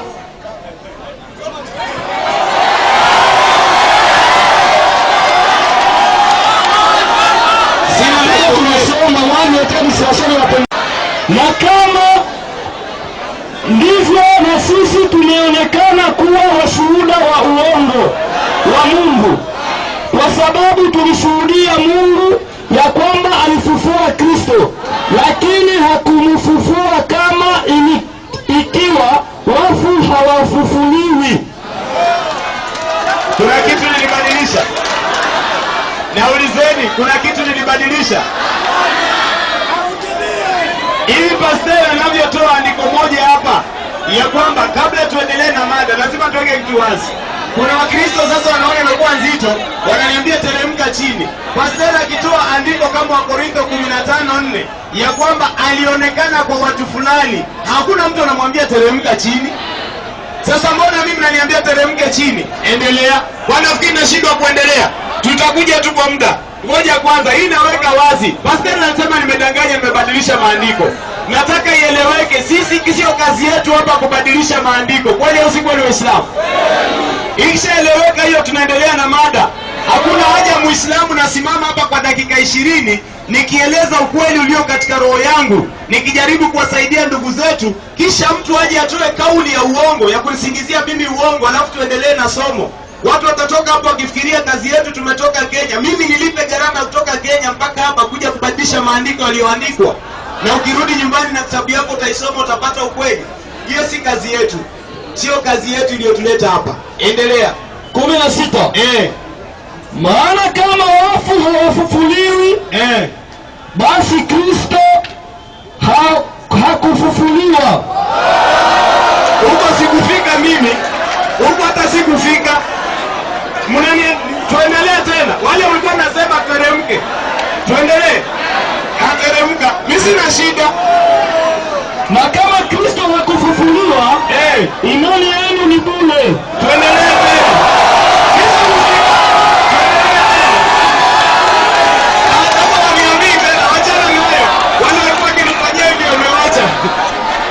Tuendelee au tuache?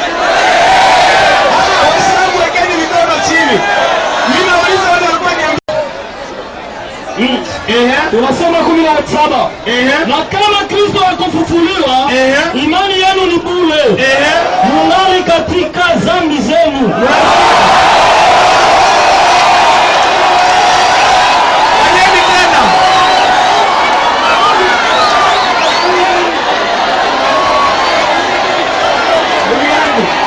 Wacha tuende kwa sana. Wewe, Waislamu. Turudia uniendelee. Yaani mimi nimekuja hapa nimeonja tu, nikasema acha niwachie hapo. Akasema nabadilisha. Sasa nani anasoma, Muislamu au Mkristo? Mkristo. Kuna kitu nabadilisha? Endelea. Endelea. Ona, kuna wengine wananiambia uko tosha.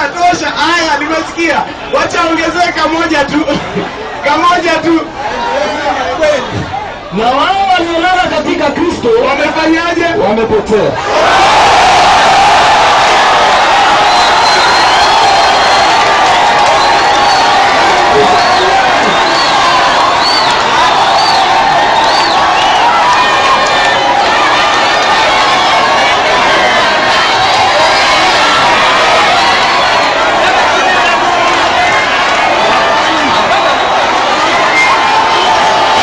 Kwa ajili ya muda tutarudia tukiwa nyumbani. Tuseme inshallah. Lakini jambo moja nilikuwa nataka kuweka wazi, ni kwamba sisi hatujakuja kwa ajili ya kubadilisha maandiko. Na niliposoma ile sehemu ya juu peke yake, nilijua huku chini na uchungu zaidi, na nilikuwa nimempenda ndugu yangu. Sikutaka kumuuma. Sikutaka aumwe. Ndio arudi dakika 10 akiwa na ujasiri na nguvu. Hata zaidi singeisoma, lakini kwa sababu mmenisukuma huko ndio imebidi nisome. Unajua nilikuwa namletea nyama laini atafune, sio mifupa. Ndugu zake hao ndio wamenilazimisha nimpe mifupa. Na meno yake bado changa. Angekuwa pasteri ule wa nguvu ndio ningempatia hiyo. Huyu nilikuwa najua ni mtoto wa kunywa maziwa. Nilikuwa namlisha na maziwa, mkaniambia kwamba simalizi. Waislamu takbir. Sasa mimi nakuja tu, kazi rahisi. 15:25 Marko, maandiko matatu ya mwisho.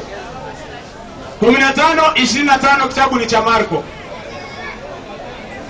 Hebu nani alamini nisaidie kufungua haraka kwa hili dakika zangu zinazoenda hizo. 15:25. 15:25 Marko inasema. Inasema. Ilikuwa saa 3. Nao walimsulubisha. Tunaambiwa saa 3 wamefanyaje? Walimsulubisha. Kwa hivyo Wakristo wanaamini kwamba huyu aliyesulubiwa ni nani? Kwa hivyo Yesu kwa mujibu wa Marko alifanyaje? Nisomee Yohana 19:37. Swali langu na waachieni, mbona mnapiga kelele? 19:37. Inasemaje? Na tena andiko lingine linasema, hata tena andiko lingine linasema, watamtazama yeye waliyemchoma. Watamtazama yeye waliyefanyaje? Waliyemchoma. Kuna yule aliyefanyaje?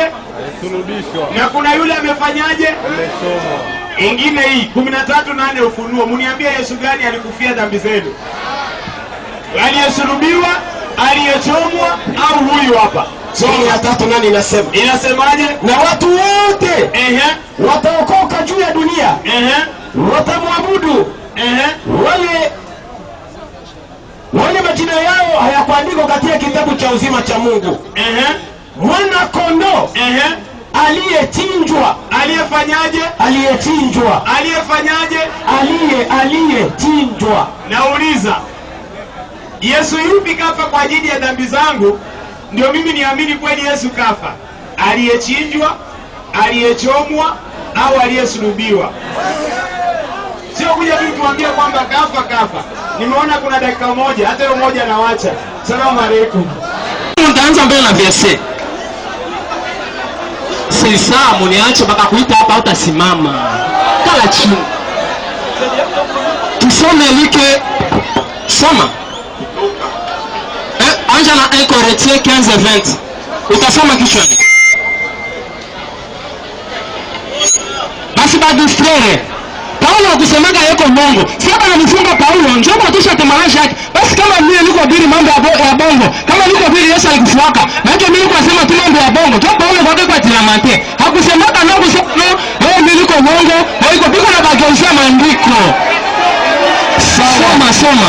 Soma kitabu cha Wakorintho sura yake ya 15 mstari wa 12. Lakini sasa Kristo amefufuliwa toka wafu. Basi banatoka tala shwani. Banakuwa mmoja alimonaka kwanza, hata yule alimonaka kumi kama tu alimonaka kwa yeye anafufuka. Ndio ndio sisi ya kusema Yesu alikufuka wala hapana. Hapa kulikuwa tena na bezo, nani alimonaka wa kwanza, ule ndio semaka bongo. Na lazima kujua kama alifufuka. Rudia maandiko. Tunarudia. Lakini sasa Kristo amefufuka toka wafu. Kutoka katika wafu. Malimuko ya waliolala.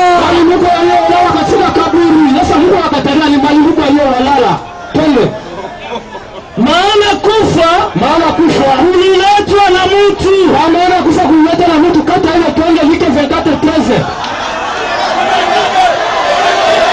Twende like 24:13 ndani pesa za mwisho.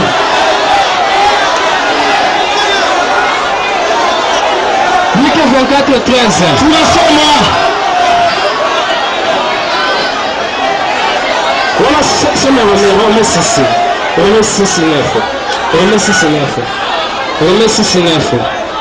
Tusikilizane banduku, tusiseme sema tutanukana kutoka bure. Bibi njoo ya leo. Pale ndio lazima tuende roho sisi nefu. Sawa. Sisi nefu. Tunasoma Waroma 6:10. Basi tuseme nini banduku? Tudumu katika dhambi. Neema izidi sana. Hapana hata kidogo.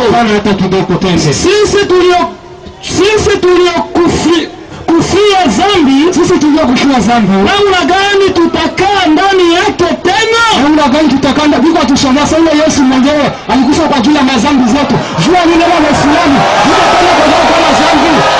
Twende. Wanda 14:9 twende. Tunasoma. Tusikie banduku. Basi leo anatia foma bali kusikia. Tusikie soma samani shehe. Kama ni mtumisha mtu mali. Soma 14:9. Tunasoma 14:9 Waroma. Tusikie. Kwa sababu hii Kristo alikufa. Rudilia tena. Kwa sababu hii Kristo alikufa. Na alifufuka awe Bwana yao waliokufa. Alifufuka maandiko yanasema alifufuka. Bataka kutema. Ndio napenda Adematia hii 14:9. Anasema kwa sababu Kristo atuambia na Mungu ndani yako kufa na kufufuka maandiko yanasema. Ndio nguzo langu hili. Ikaze kidogo.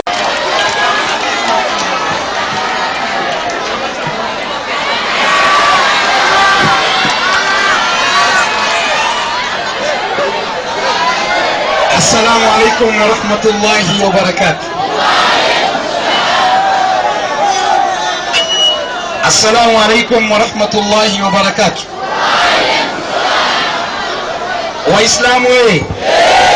Waislamu we. Hebu tulieni basi. Unajua hawa ni vijana bado. Kwa kuwa kama bado vijana lazima tuwapeleke polepole. Hasa tukiwapeleka mbio hivyo Waislamu hawa kesho nao watakimbia hawa. Kama walivyokimbia wale wazee. Sasa hebu tulieni kidogo. mada hapa ni kifo cha Bwana Yesu. Yesu kafa, Yesu kafa. Oh Yesu wetu, Yesu wetu. Ndugu yangu amezungumza jambo zito sana na akasema hivi, mkitoa majibu yeye kesho mnene naye kanisani, manake kesho ni Sunday ama sio? Na kama nyinyi sio wa Sunday basi dimanche mtaenda naye. Biblia katoa andiko 3 tofauti ndani ya kitabu kimoja. Sehemu ya kwanza Yesu kasulubiwa. Sehemu ya pili Yesu kachomwa. Sehemu ya 3 Yesu kachinjwa. Tusaidieni, Yesu wenu ni yupi? Lakini mpaka kufikia sasa hivi hamna hata moja. Sasa mimi naye naongeza balaa. Waislamu wewe! Waislamu wewe! Mimi naye naongeza shida nyingine. Nataka nitoe Yesu watatu alafu watuambie wao ni gani aliyesulubiwa. Yesu wa kwanza, Matendo ya Mitume 26:9.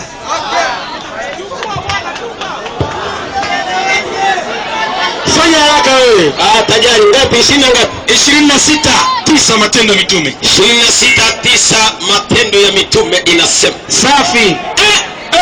Kweli mimi mwenyewe ndio naliona ndani ya nafsi yangu kwamba sasa kutenda mambo mengi ndio yaliyopingamana na jina lake Yesu Mnazareti. Sikia. Yesu wa kwanza anaitwa Yesu Mnazareti. Yesu wa kwanza, shikeni kidole chenu. Yesu wa pili 11. Wakolosai 4:11. Inasemaje? Inasema nini? Na Yesu ndio aitwaye Yusto. Yesu wa pili anaitwa, subiri wewe. Yesu wa pili anaitwa Yesu Yusto. Yesu wa tatu Matendo 16:8. Matendo 16:8.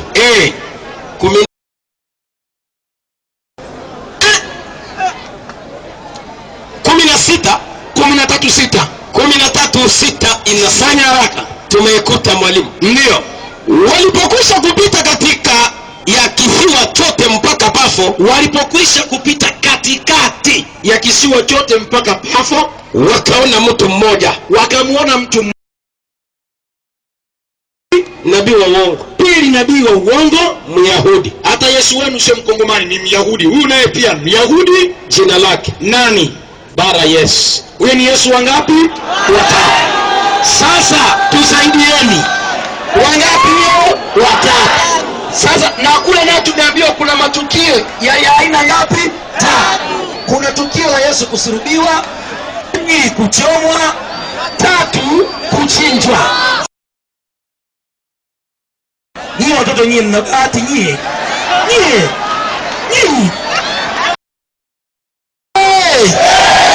Yesu!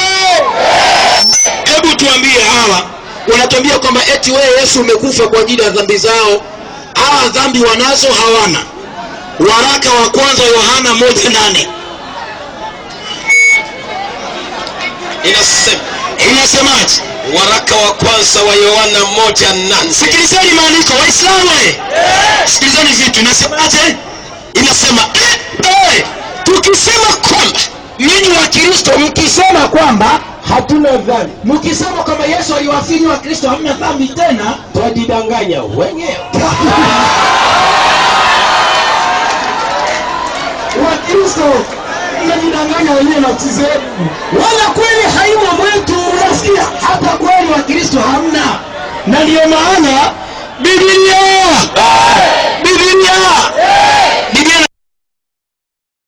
Yesu katufia, hao ni waongo na wanajidanganya wenyewe. Sasa tuulize Biblia, hao ambao wanajidanganya na nafsi zao kwamba eti Yesu kawafia dhambi hawana, tumuulize Yesu 8:21 Yohana. 8:21 Yohana imekwisha sema. Inasemaje? Ilisema basi akamwambia tena, Yesu akamwambia tena, mimi naondoka. Sio mimi nitaondoka, mimi naondoka. Kwa Kiingereza tunasema present continuous tense. Mimi Yesu naondoka. Mtanitafuta. Kweli? Kila siku wanasema Yesu ameonekana huku. Yesu atakuja. Yesu kaonekana nyumbani. Amenitokea mimi mbarikiwa. Mtanitafuta nyie kila siku. Nanyi mtakufa katika dhambi yenu. Wakristo rafiki zetu, ndugu tunawapenda, ni dhambi mnayo pale pale. Wakristo wote mna madhambi, hamna Mkristo mtakatifu hata huyu. Wakristo wote mna madhambi, na ndio maana kwa kuwa mna madhambi nyie, Biblia 11:17 Korintho wa kwanza.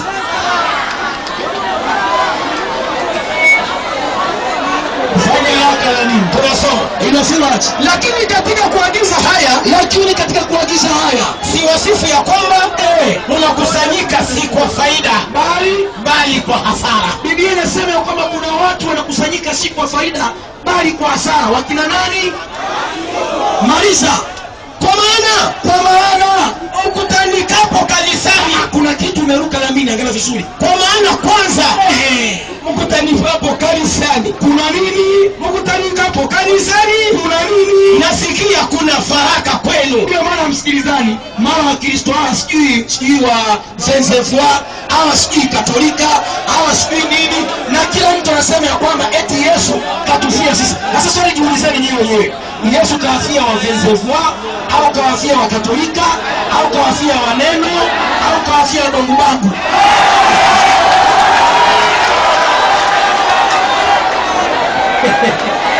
Haya, muda wangu wa swali.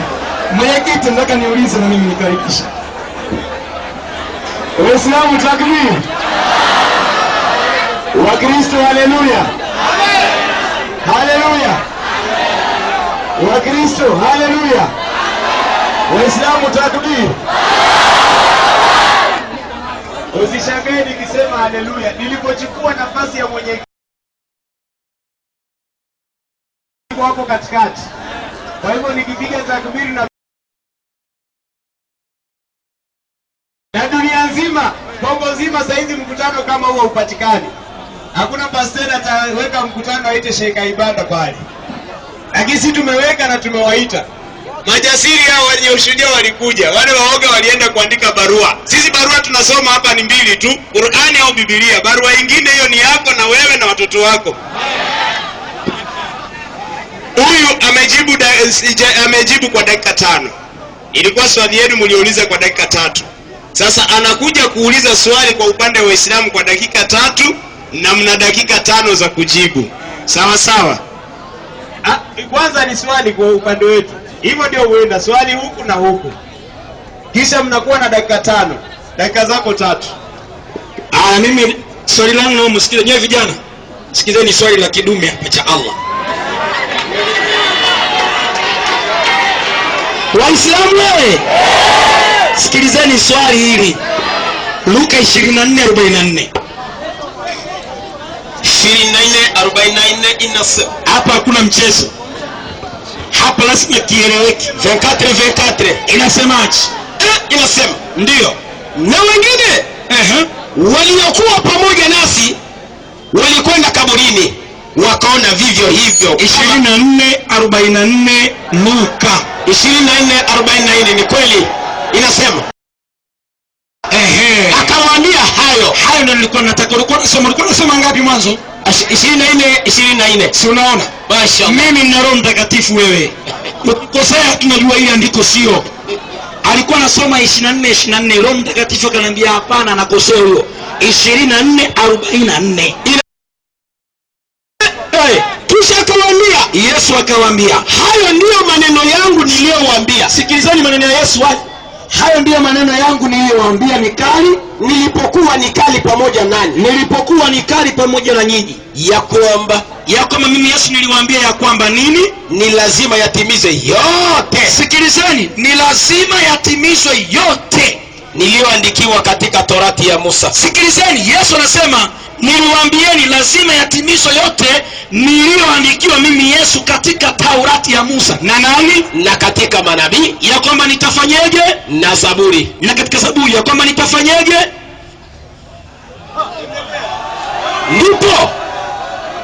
Ndipo akawafunulia akili zao. Uone, soma vizuri andiko. Una nini wewe leo? Andiko linasema ndipo. Soma vizuri tena andiko hilo. Tunarudisha.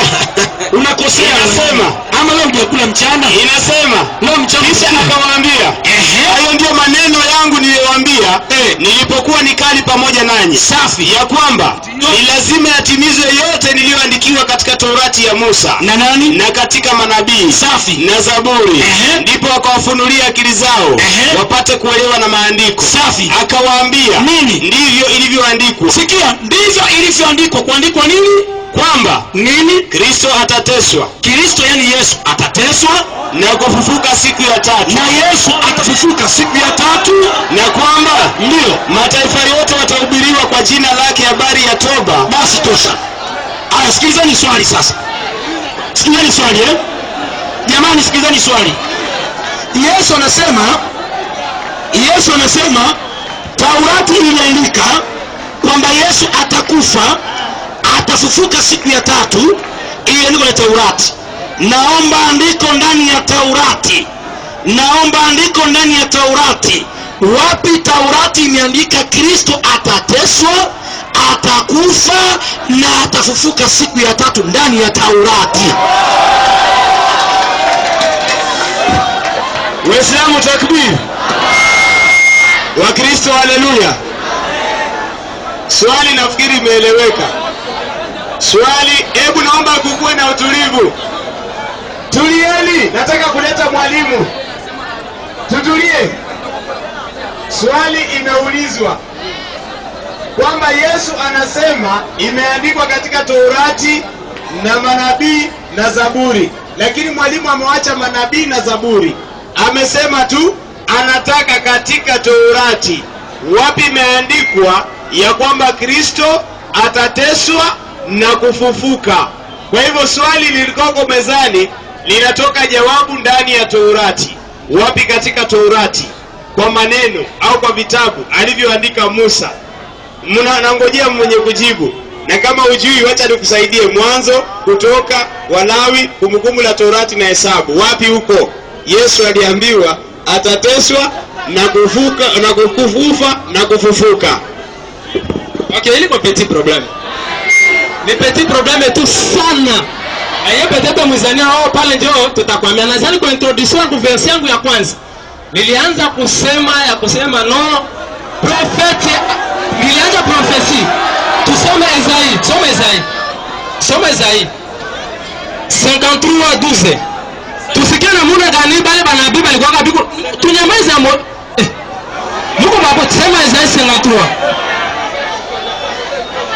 Kisha tunasoma nani Isaïe? Twende.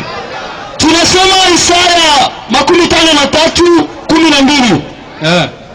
Kwa sababu hii nitamgawia sehemu pamoja na wakubwa, naye atagawanya nyara pamoja na wahodari. Atagawanya pamoja nyara na wahodari. Ni nani yule?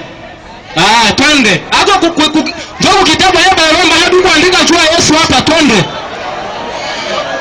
Atagawanya nyara pamoja na wahodari. Twende, shuka. Tunashuka baba.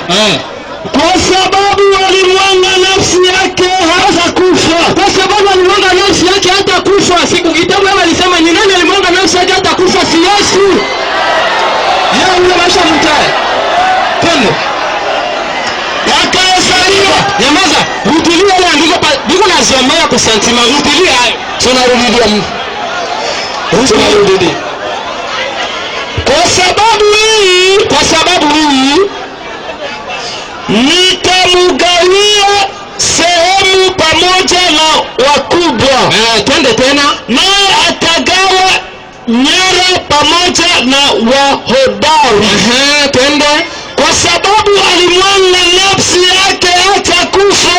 Nataka kuuliza, nani alimwanga nafsi yake hata kufa? Msijue ni nani? Sasa beko naomba wao kuwaseta samaki sasa hivi. Isaïe 53:12 hivi. 51 hivi yako hapa. Beko nasema haikuwake. Bali profita gani bali kuprofetiza kufa bali kwa Isaïe. Tunashuka, twende. Akahesabiwa pamoja na wale wenye kukosa. Akahesabiwa pamoja na wale wenye kukosa ndio bali ile kwa ndio kumsalaba wale ba brigand. Twende. Na alichukua dhambi za watu wote.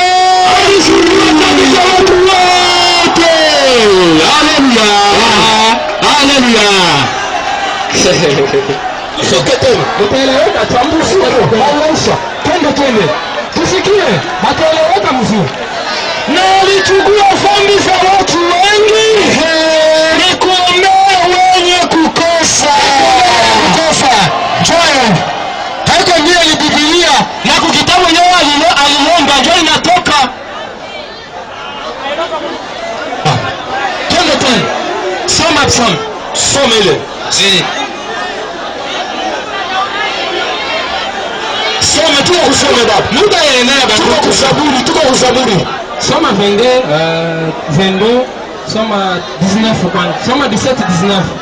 Tunasoma Zaburi 22 sura yake ya 17 mpaka 19. Ninaweza kuhesabu mifupa yangu yote. Twende. Wananitazama na kunikazia macho. Wananitazama pako msamaha na kunikazia macho. Twende. Wanagawa nguo zangu katikati yao. Nani wagawanyaka nguo yake? Nani wapigia nguo yake kura? Ya Yesu. Amen. Twende. Tushuke baba. Leo hakuna biashara yako hapa unakutana benyewe banaomba leo. Vazi langu wananipigia kura. Nani wapigia vazi lake kura? Mchipia biblike. Tushuke. Shuka. Lakini wala usiwe mbali. Wewe bwana usiwe mbali. Njoo pale kwa nyara la miganda sema bora kumsema njoo mimi maliacha. Njoo na balomba moja mimi napatia mbili. Haya iko mbili inatoka hiyo kule. Kubiblia. Twende. Inapigwa mimi tuulize sasa. Turudie. Ni swali. Twende baba, twende. Mimi nilikuwa tunaona simu nafika sasa yangu ya kuuliza. Sasa ilikuwa ni simu nilikuwa napatia. Ilikuwa sasa na mimi niulize. Asalamu alaykum. Dakika zake 5 amezitumia. Kama amejibu au hakujibu, hebu tulieni msikie. Na ngoja sikizeni kwanza. Iwe amejibu au hakujibu, hiyo sio kazi yetu sisi walimu. Hiyo ni kazi yako msikilizaji. Sijui kama tumeelewana. Kama amejibu au hakujibu, sio kazi yako pia kumkumbusha. Hapa tuko kwa ajili ya faida yenu. Yule ashughuliki na mimi na mimi shughuliki na yeye. Ni kwamba yeye akiona amepanda magugu, mimi nakuja na ngoa. Na kama yeye atafikiria mimi ndio nimepanda magugu, kazi yake ni kungoa. Sasa ni wewe mwanadamu unayesikiza. Ndio utaamua pastor amesema kweli au uongo. Mwalimu wa Kiislamu amesema kweli au uongo. Lakini sio kwa kelele, ni uamuzi wako mwenyewe. Peponi na motoni utaingia peke yako. Hakuna kundi takupeleka kule.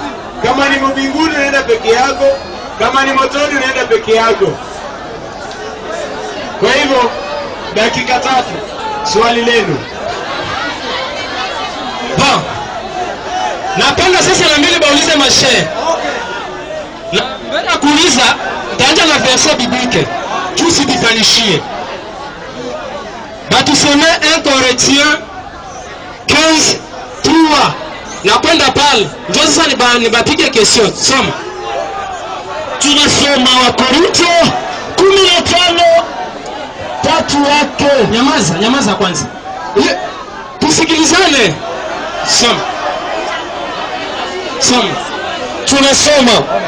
Kwa sababu kwanza niliwapasha nyinyi habari za maneno niliyopokea. Kwa sababu kwanza niliwapasha nyinyi maneno yenyewe niliyopokea.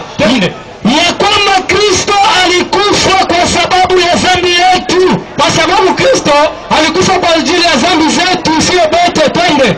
Kama maandiko yanavyosema, kama vile maandiko kunasema banduku, njoo kunasema pale. Twende. Ishatakwa pale. Njoo napenda niulize, akuya pinga. Alisema hapa alikufiaka tu wale ile maandiko akia pinga kusema kama no Yesu hakukufaka ndio juu ya dhambi bote. Sio ile 1 Corinthiens 15:3. Juu anasema kusema no alikufia dhambi ya watu wote. Njoo yeye akia pinga hapa kusema no, yeye akukufiaka juu ya dhambi ya watu wote. Njoo swali yangu ile. Dakika ngapi ametumia? Ametumia dakika ngapi? Zimeisha zote 3. Utasubiri ndugu yangu. Ingekuwa bado hizo 3 hazijaisha ningekupa mic. Shaban. Assalamu alaikum wa rahmatullahi wa barakatuh. Mimi bwana nimemuuliza swali hapa. Na nilijua kwamba wewe majibu upate.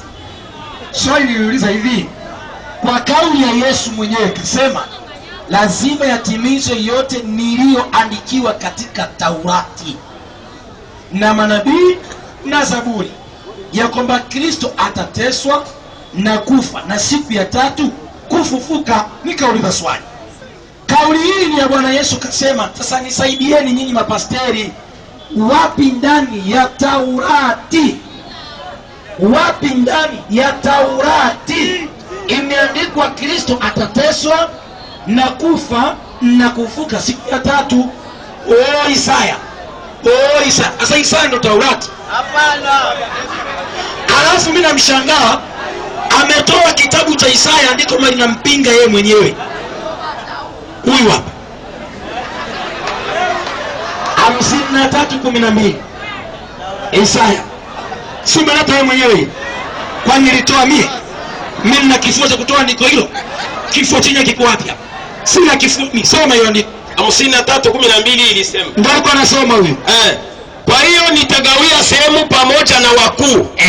Naye atagawanya walio hodari. Sikiliza, atagawana nyara pamoja nao walio hodari. Nyara maana yake ni kitu kilichotekwa kwenye vita. Umeelewa vizuri bwana? Atagawanya. Sasa swali la kimsingi, wapi Yesu alipigana vita akapata nyara akagawana na watu? Kwanza hiyo andiko yenyewe upati, hamna, haijaandikwa. Maliza. Kwa sababu alimwaga nafsi yake hata kufa. Angalia, kwa sababu alimwaga nafsi yake hata kufa. Yule akagawanya mali yake na wakuu, akateswa nafsi yake mpaka akafa. Sasa wapi Yesu aliteka nyara? Wapi Yesu alipigana vita mpaka Yesu akamwaga nafsi yake? Huyu jamaa vipi huyu? Huyu jamaa vipi? Waislamu kijana kauliza swali kwenye Wakorintho wa kwanza 15:3. Soma andiko. Korintho wa kwanza inasemaje? Eti nyara tulipigana vita vya wapi? Tunamaliza nini? Kwa maana ndio naliwatolea ninyi hapo mwanzo. Huyu ni Paulo huyu. Paulo anasema hivyo, naliwatolea ninyi mwanzo yale niliyowapokea mimi mwenyewe. Yale niliyoyapokea mimi mwenyewe ndio niliyowatolea. Niliyoyapokea mimi nikawaelezeni. Endelea na andiko. Ya kuwa, sikilizeni anavyosema, nilichopokea mimi ya kuwa kitu gani? Kristo alikufa. Alichopokea Paulo anasema nilichopokea mimi kwamba Kristo, niliambiwa tu kwamba Kristo alikufa kwa ajili ya dhambi zetu. Kwa ajili ya dhambi zetu. Anasema Paulo alichopokea yeye ni kwamba Kristo alikufa kwa ajili ya dhambi nini? Dhambi zao. Sasa tumuulize mwenyewe Paulo, wewe umeambiwa kwa umesikia watu wamesema na wewe ukasema hivyo, lakini ya kwako wewe mwenyewe unaamini vipi? Yesu kafa kwa ajili ya dhambi zako wewe Paulo? Paulo anasema hapana. Galatia 6:5.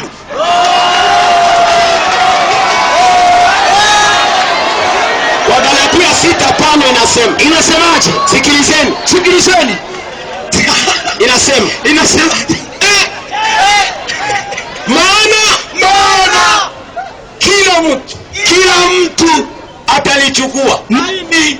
Furusi lake mwenyewe. Na mpaka Waislamu mpaka wakaimba nyimbo kanisani, wakawa naimba na kila mtu atauchukua mzigo wake mwenyewe siku ile ikifika. Jamaa vipi? Hamna kitu hapo. Waislamu yoyote aliyeona ukweli anataka kusilimu. Ameona Uislamu kuwa ni wa kweli. Ameona kama mapasteri walichokihubiri hapa tu wamejaribu, lakini hamna kitu. Na Uislamu ndio suluhisho kwa wanadamu. Na akaona bila Uislamu peponi haingii. Akawa yuko tayari kuwa Muislamu hivi sasa. anakaribisha kupanda kwenye jukwaa kuja kutoa shahada. Yeyote yule ambaye aliona Uislamu ni haki anakaribishwa kuja kusilimu hapa kabla jua halijazama. Huu ni wakati wa kuiokoa nafsi yako. Ndugu yangu, simama. Bado simama. Simama kwa mikono yako, simama kwa miguu yako. Takbir!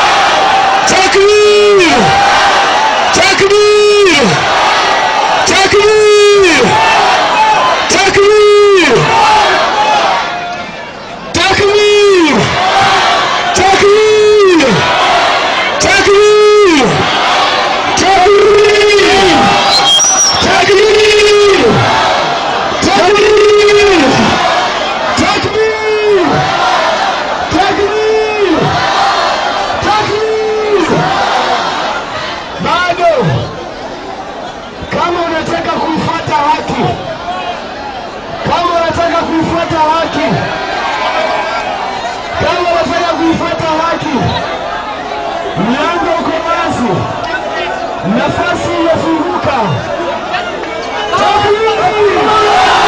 Mama ninakuona, mama ninakuona. Patia njia basi, patia mama na watoto, patia mama na watoto nafasi. Haya, karibu sana mama, karibu sana mama. Bado tunaangazia na wewe tunakumbuka kama kila utaki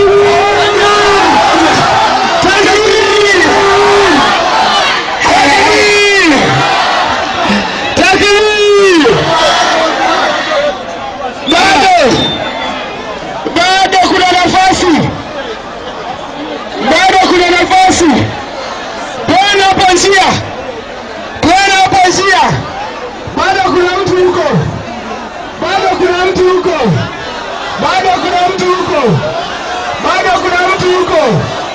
hautamzuia.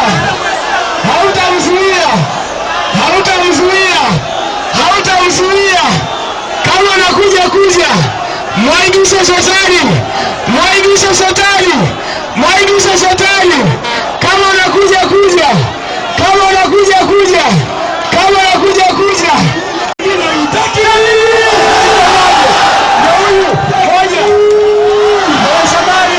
walisema hayupo.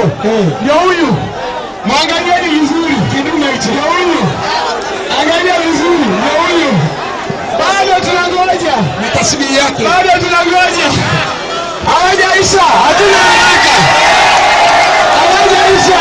Bado. Kama kuna mwingine mwaibisha shetani.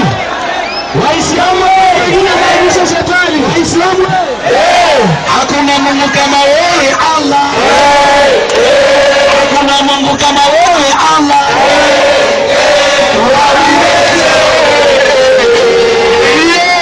Hakuna Mungu kama wewe Allah.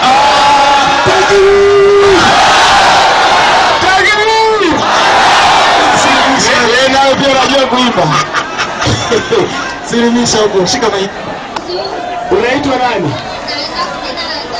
Kanisa yako gani? Meze mvua. Wewe ulikuwa unaenda kanisa gani? Nilikuwa Fungani. Jamii. Dada yangu ulikuwa unaenda kanisa gani? Meze mvua. Dada ulikuwa unaenda wapi? Na wewe? Ndugu yangu ulikuwa unaenda wapi? Katolika. Ulikuwa unaenda wapi? Sepa. Na wewe dada yetu ulikuwa unaenda wapi? Kokote. Na ndugu yangu ulikuwa unaenda wapi? Asalamu alaykum. Wa alaykum salaam. Mie shubana kanisa. Niko na kanisa yote ya Kindu. Bo. Nasikia selo ideolojia hapo na vitabu kwa sema ni vya kweli.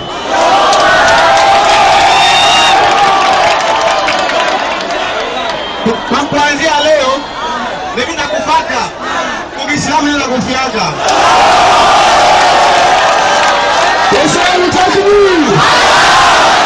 Takbir. Takbir. Mwingine Yesu takbir.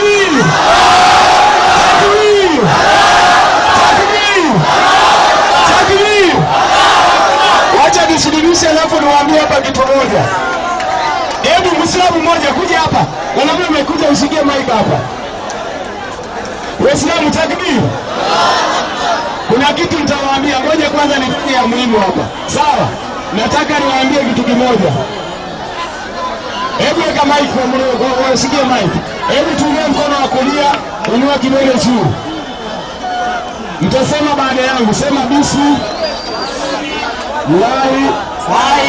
Rahmani Rahim. Ashhadu an la ilaha illa Allah wa ashhadu anna Muhammadan Rasulullah. Sema nakiri kwa moyo na kutamka kwa ulimi ya kwamba hapana mola apasaye kuabudiwa kwa haki ila Mungu mmoja tu. Nakiri kwa moyo na kutamka kwa ulimi ya kwamba Muhammad ni mtume